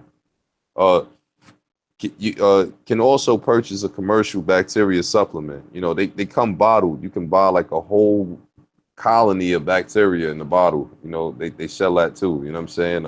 It comes established. You just pour it in the system and wait for it to take root. It just needs a surface area to kind of grab onto. That's also an option. I did do that my last time around. I just did that for extra plus, but my water was pretty much already dirty, so I just did it so just so it to take off because I'm gonna show you guys I got a lot of heavy eaters in my system this time. So some of these plants are real heavy on a bite. Monitor your pH regularly. Remember that 6.5 to an 8 is optimal for fish, plants, and humans, right? A TDS meter is needed to check ppm. TDS, I'm not sure exactly what that means. I get that information. I got it, in my notes, but off the top, I'm not exactly sure. ppm is particles per milliliter. And so optimally, we're looking at 0.5 in nitrite readings. That means we actually looking for the harmful stuff, and we don't want it to go above a 0.5, because if it's above a 0.5, then we can start looking at some dead fish and plants. That means that the nitrate reading is below a 5, so that's not a good sign. Let's get to the next slide, Baba. So here we go with the systems analysis and the maintenance, right? The most convenient aspect of aquaponic gardening is the fact that once you get going, there's very little effort to maintain. The truth is that there's never been a time where man has not sought to learn or control nature, right? Nature itself is a duality, a very chaotic phenomenon, and a synchronizing mechanical machine at the same time. Without this synchronicity, this chaos would take over and life would cease to exist. It sounds familiar to your systems, right? Like a little drama story with 3 famous characters, Asar, Set, and Heru. This little drama story is at least 4,100 years older than any of our state-sponsored religions. This is nothing new to nobody, I'm saying. This is for people who don't know. And would go on to become a prototypical model of our current Constantine Bible.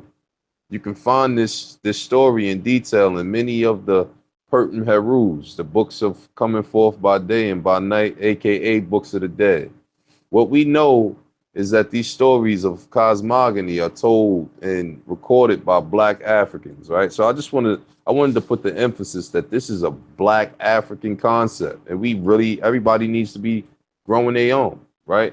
It's just a way of showing them that we taking power into our own hands in our own homes. And if that don't work, we'll get cooperative supermarkets. We still figure out a way to do it, right?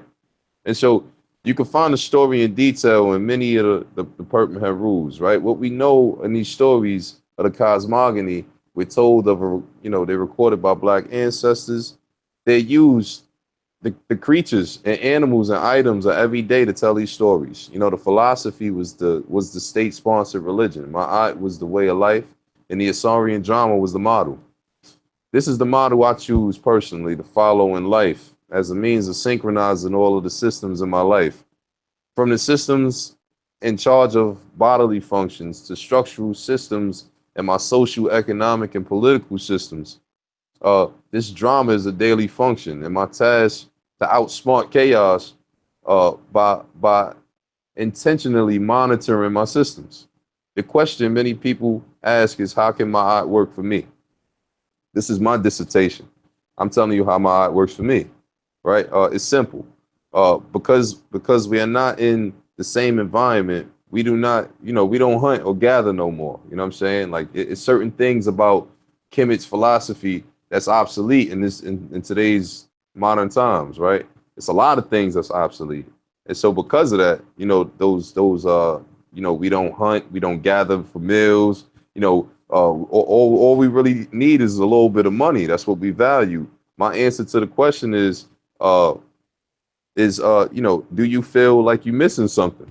And so, I work a 9 to 5, right, Baba? I'm into the conscious community. I read books. I do same things everybody else do. I'm trying to help the community, and I've been feeling like I was missing something for a long time, and really it was just having like this little piece of nature right next to me. You feel me? Ever since I've been doing this, life is just like really working because I got a daily reminder. You know what I'm saying? And so, and that's why I have you on here to discuss this very important science that you're building on, my brother. Go ahead. that's a fact. And so,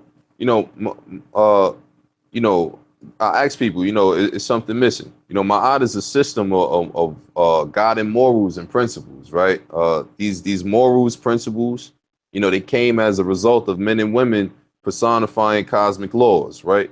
Going through life like checklists, like like what I'm saying, going through life like a checklist, like making sure, everything is on point, right?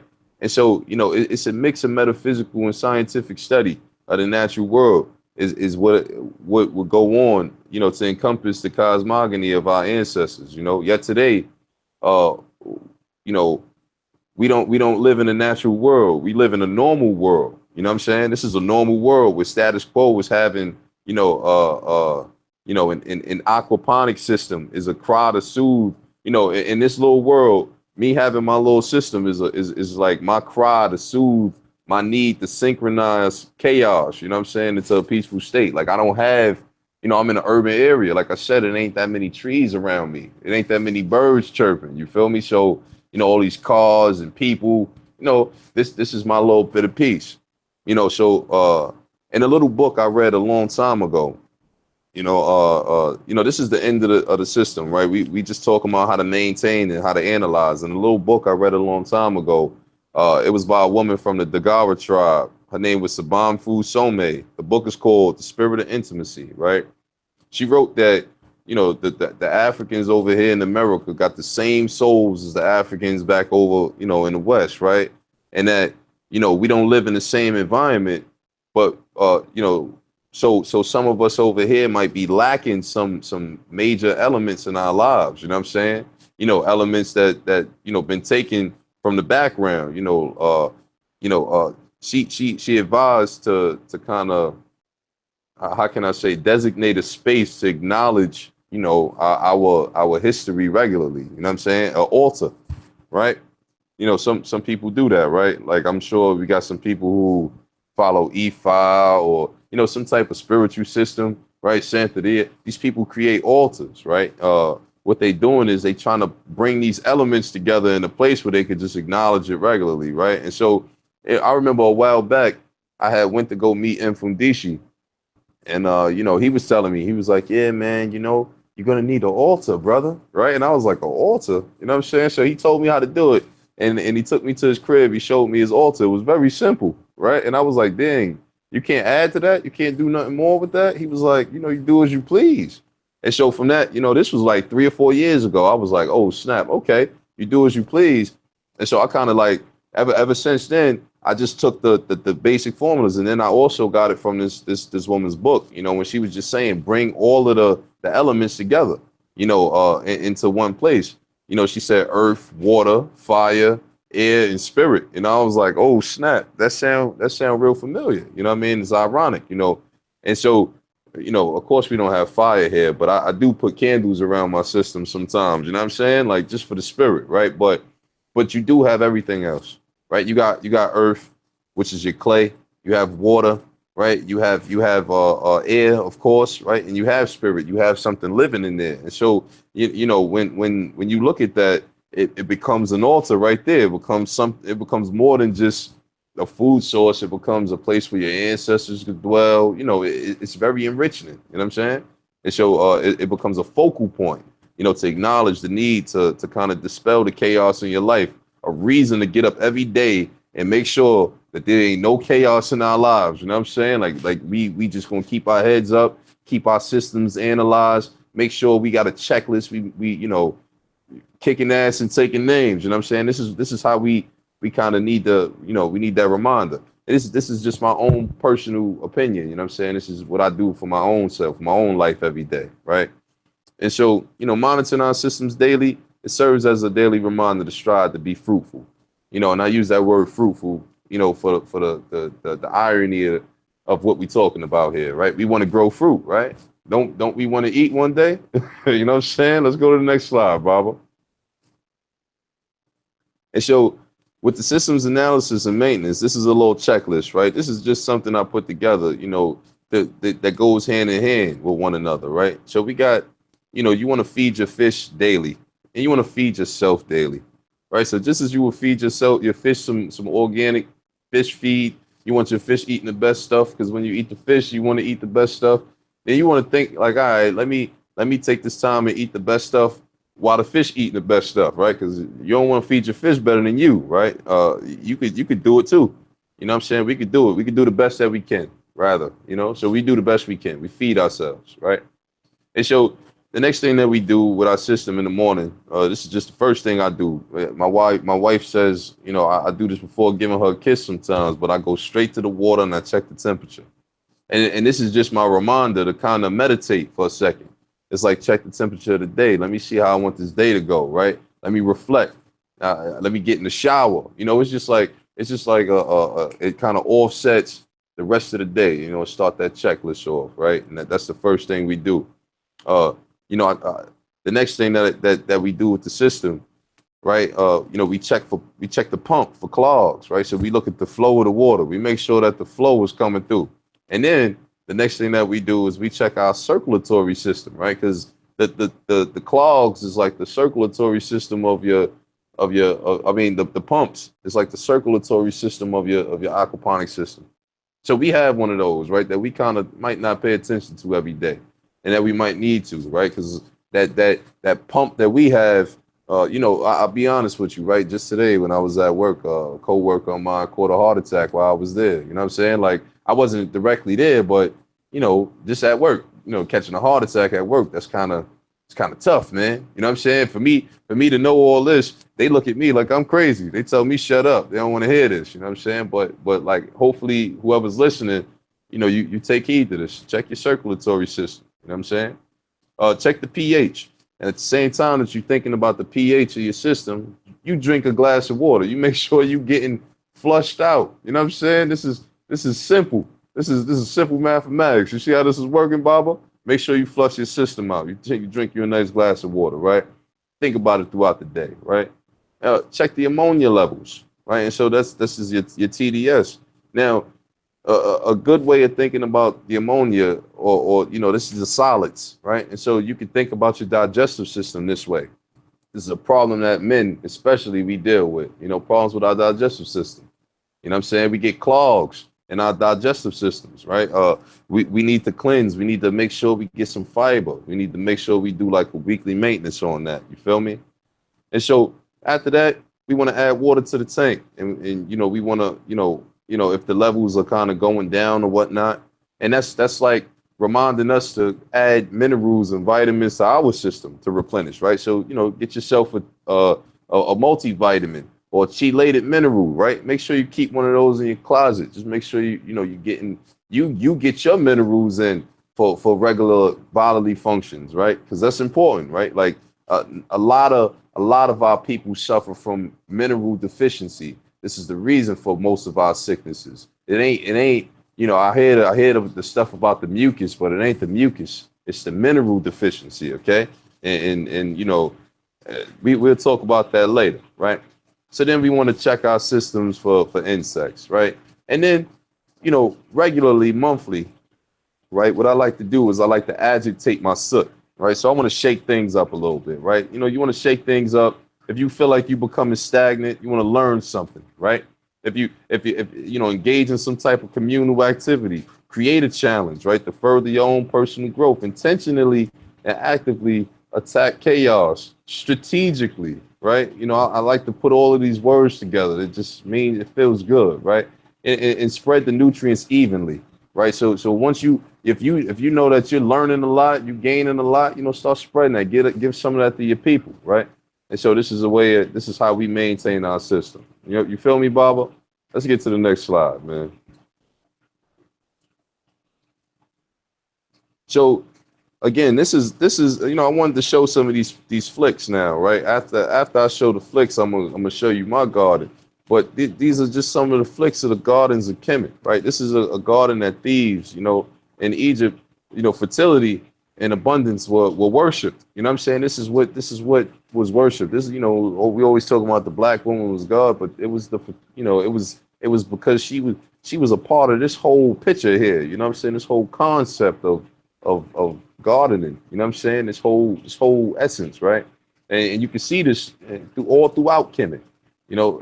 Hit the next slide, Baba.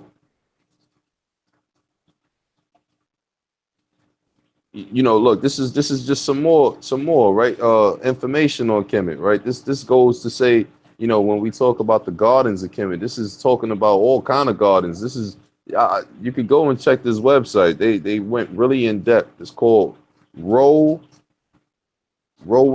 Tree Gardens.co UK. It's a blog, but this is a really good article, and they're talking about all of these funerary gardens and how the garden was the house was put together, with the garden in order to, what I'm saying, to create like order to live that Ma'at energy, that Ma'at feeling. You know what I'm saying? Look, this actually this page here that we're looking at, this little article, this text is linked to the next page. Click the next page, Barbara, when they talk about some of the gardens. This is the picture, right? And so you see in the picture the men working in the gardens, right? You got the boat on the pond, right? I wish I had it like that, where I could just get on my, sit in my joint. You know what I'm saying? But it ain't there yet. But for the most part, right? You can see all the different plants that they grew, in abundance. This is how, when we look at the pyramids, they had a labor force, man. You had to feed them somehow, right? They did it this way. They used the Nile River effectively and accordingly, in order to, make this life. And look, nowadays we live in, we just receiving, you know what I'm saying? We living, but we not participating in this thing here. This is what we missing. This is what made us great. Let's get to the next slide, Baba. You can see here, right? This is a scene of a gardener. He's using a shadoof, right? And what he's doing is he's like scooping water. You know what I'm saying? He's scooping water to feed the plant. You know what I mean? Like this was like their technology. You know what I'm saying? Like this is amazing. This is amazing. Like now we still doing this stuff, man. We just don't, we don't do it the same way no more, Baba. And it's kind of crazy, man. It's crazy. Let's go to the next slide, man. Now these are some pictures of my joint, right? So what I'm showing on the left is what the system looked like maybe about 10 to 15 days prior to the picture on the left, on the right. You know what I'm saying? That's about 10 days growth, right? And so that's what it looks like. It's a bunch more pictures. I don't know if anybody's seen the Facebook, but put a whole bunch of the flicks up, when they were small, little babies, and what they turned into. You know what I'm saying? If you go to the next slide, you'll see what it looks like in the living room. You feel me? This is, you can see my man Asam Hotep up on the screen. I got the books my out there. I bought a bunch of those copies for people, for a lot of women for Mother's Day. You know what I'm saying? I'm giving those out like Bibles. we need more literature in the community. So I'm gonna add on to the literature, but we just, we need to start sharing that. You know what I'm saying? Get off of this white man, coattail. You know what I'm saying? Word. You can see my wife. She's sitting there having coffee in the morning. That's what we do. Like we sit here. And, I'm gonna show you some other shit too when I get off of here. I'm gonna turn the camera around and show you, what it would have looked like now. But let's hit the next slide because this is very important. This next little piece right here. I'm sure everybody knows already, but for those who don't know, this is the lady herself. This is my aunt. I'll put the hieroglyph up there. Just to give the people their significance. You know what I'm saying? We're not just gonna put it in English. Let's give them what they need. You see, part of my aunt. I don't know if you can see that little cut thing that the whatever that was that the guy was using. Go back up to that slide, Baba, when the guy was picking the water up out, picking the bucket out the water, number 28. Slide number 28. Yeah, Shadoof, right? I don't know if you can see the Shadoof, but that's a part of my aunt's name, right? Go back down there to 31. Yeah, you see the shadoof, right? It's a part of the garden. It's to make even. It's a part of that whole process. You see it. It's just in a different shape, but it's a part of the land. It's a part of her name. I do believe that is the case. I'm not an expert, but I do believe that's the case. And so again, we got. I took some stuff off of one of Mfundisi students' websites, Ra Shaky Healing. These are the laws of my aunt. It's just a reminder, hang a post up or something next to your system and get that reminder every day to live a principled and moral life. You know what I'm saying? While we here, and let's prepare for the worst and hit this checklist while we got the time. All right. So, any questions in the chat before I show the system real quick?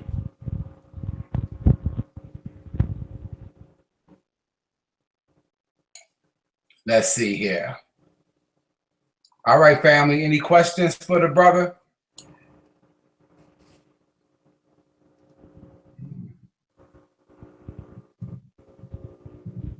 I guess not, Brother Nate. Okay. Maybe we covered a lot of ground. Hopefully we did. You know what I'm saying? Hopefully ain't too many critics out there. You know what I mean? Oh, no, they loving it. Okay. All right, so here we go, y'all. Look, check this out, right? I'm gonna show y'all something, right? Check this out. So here we are now, right? This is like 3 weeks in. This is a little bit past the last picture you saw. I don't know if you can see how everything's climbing. But let me turn this light off. The light is a little funny, the color. All right, it's better, right? Oh, it's beautiful.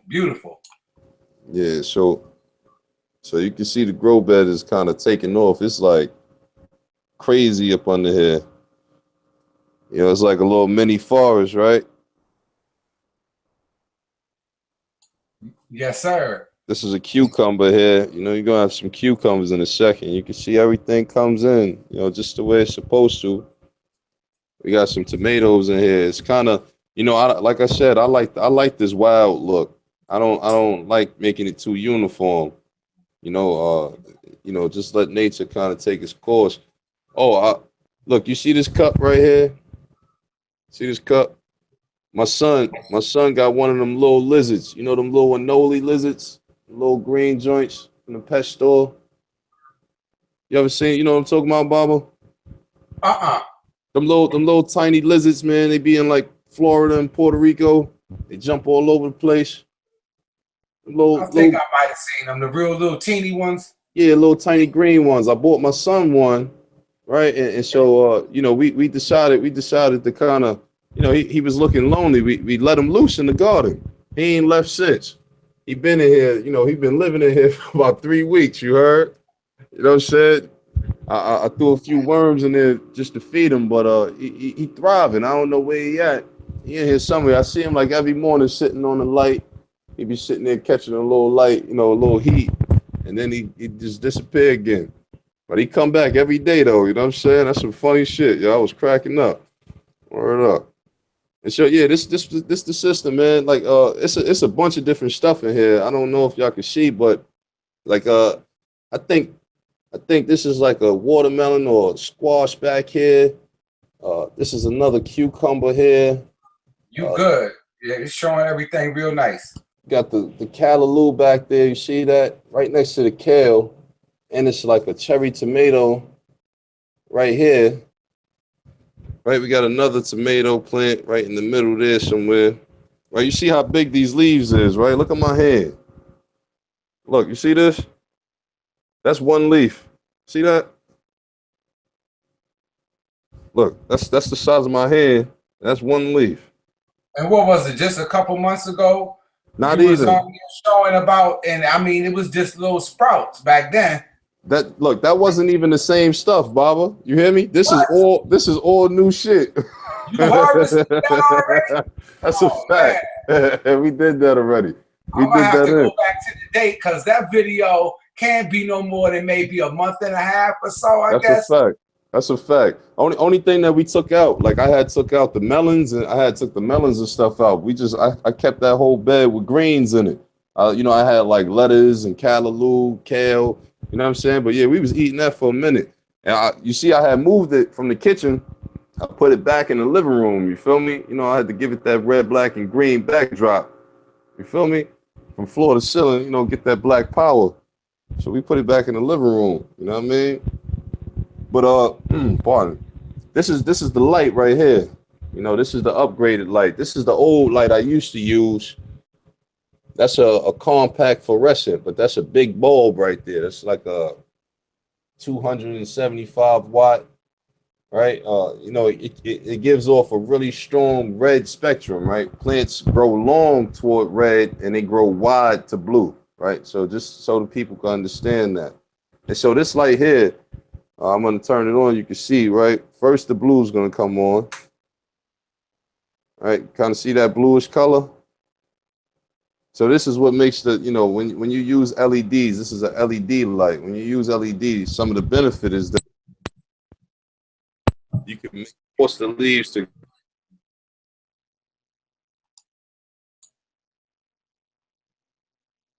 You're breaking up, Nate.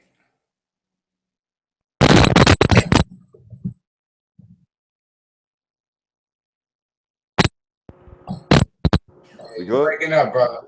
Yeah, you're Good? good now. All All right, cool, we got one question. Shout out to brother Sneaker G in the Okay. house. He Shoot. says, brother Sneaker G wants to know what are some ways to tell real seeds from fake seeds. Thanks. All right. Well, man, that's kind of hard. I don't, you know, to tell you the truth, right? You would have to kind of wait to see what starts growing, right? Like we could almost like okay, we've all seen watermelons without seeds, right?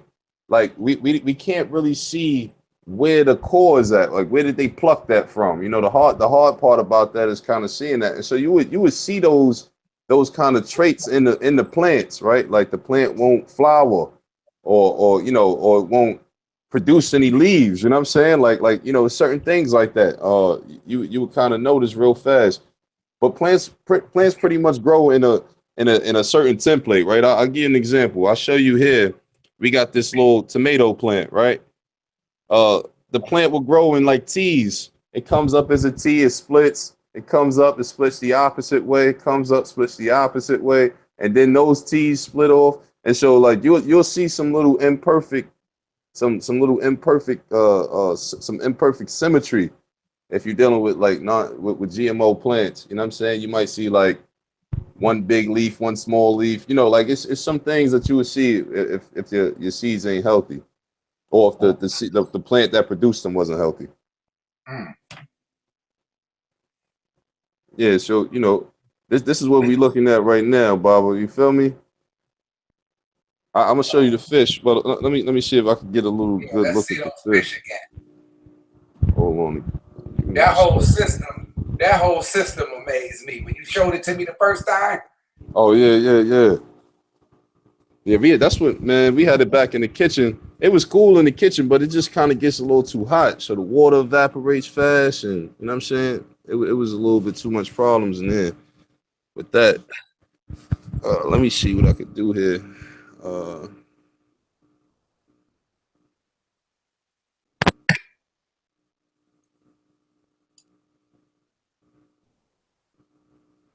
oh man, I can't even really get the light to show. Yeah, yeah, it's kind of dark there, and you Yeah, break it's really. the visual is kind of breaking up. Hold on 1 second. Let me see something. I might use a little flashlight. See See that? them fish. Yeah. I'm sitting here with the kids and whatnot. My son better clean his living room up. I know that. Oh, shut up, Nate. All right, hold on. Let me get this good look.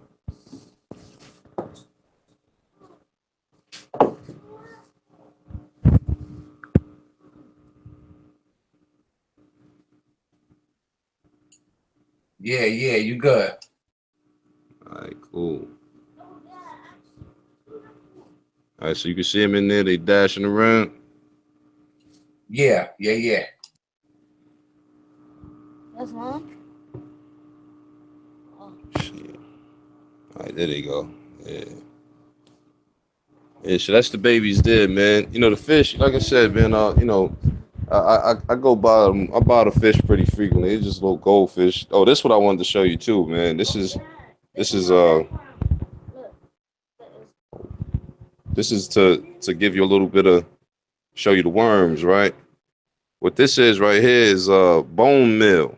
This is just like eggshells, toasted eggshells, and they crushed, right? So the worms love this shit. You see them in there, right? I don't know if you can see them. Don't see. Hold on. See worms in there? You see them? Yeah. Yeah, there we go. Yeah, so they thrive in here. You feel me? Look, they big too. They get big and you know. So what they do is they just eat this little, they eat this little plant matter or whatnot. They all in there too. They deep, right? Look, here's another thing, right? See this right here? That's an old banana, right? So you could just throw a banana in there, and you could count on them to get rid of that too. They're gonna take care of that. You know what I'm saying? So they'll break that down, turn that into a little extra potassium, a little extra phosphorus. It's just a little extra nutrients for the system. It takes a little longer for those nutrients to break down.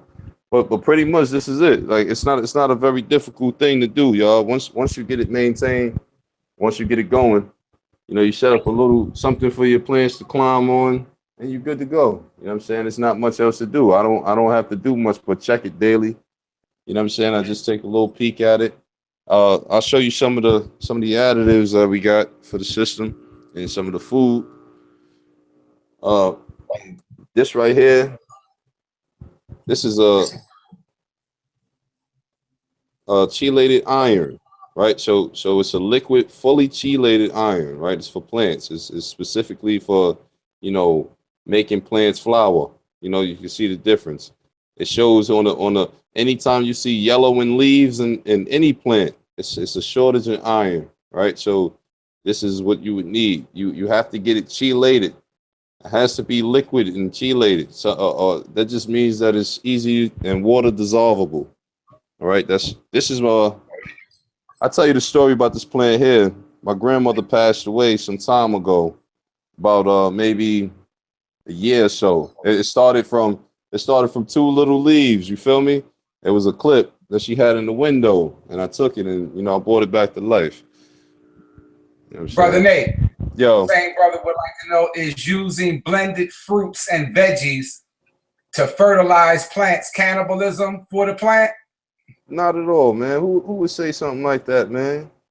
Like who would do that, man? All right, so look, let's do it like this, right? Let's say you got an apple tree in your backyard, right? And you pick most of the apples, but some of them fall and they ferment. They get stepped on, squash, leaves fall on them. Look, by next year, that's plant food, all right? So, the reality is that it doesn't go down like that.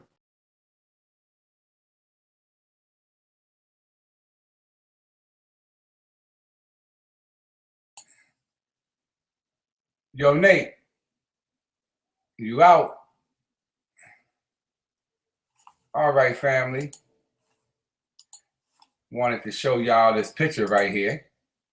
That's the brother that started off the presentation. The song, the track at the beginning, this is Brother Dito Green. He belongs to a hip hop group called United Front. It's about 3 other brothers in there. You can look them up. That the album is slamming. I just didn't want to forget that. The track that I played at the beginning, this is the brother right here. And the name of the group is United Front. And the brother name is Dito Green. I'm sure some of you in the chat know who it is. I guess Brother Nate, maybe his phone died or something because he was using his phone. But on that note, family, I want to say peace and Black Power. We're going to go out again with Brother Nate. Black Power family. I want you to get on this, John. Speak from the soul, bro. Dear white supremacy, you thought that you could finish me, but my elders told me you're my motherfucking enemy. Sit down the energy to come at you relentlessly, and I won't give up to this justice for what you did to me. Crush you like a centipede, blessed with the strength, smarts, and the speed, and the program to end this misery. Turn my woman against me, and now she look at me like I don't respect her and can't protect the seed. Ignorance and division is what religion breeds. And my mind is deeper than all the 7 seas. So with my 9, I creep up and all you'll ever see is dead crackers, hacking the deadly melody. No childish ways or my violent ways make me put my life on the line before I die in the cage. Look for truth in the sky, you can line the grave. Either die from AIDS or die from a gauge. Either fight for freedom or die as a slave. I send you back from whence you came because your mind's in the cave. I denounce your Nazism and your Zionist ways. I speak the truth through my words and what I jot on the page. Yeah, this cracker said I was laid off, then he broke out and he played off. Just got pot killing Jews like Adolf. White supremacy, gay all a black president voting. I was hesitant because he ain't picked to represent the red, black, green, the colors I bleed. I keep fighting for my seeds for as long as I breathe. Not supposed to be mean, but I'm all of my dean. Got me taking shots of tequila and rolling up weed. Would you sell your dignity and risk it all for your dreams? I only roll with the strong, the hand of God intervene. Torn me cut from different fabric, others tore from the seams. Giving you food for thought, you get it raw from the king. Essential minerals, I'm giving you no pork and no wings. This is all alkaline, I never rhyme for the bling. Let's go.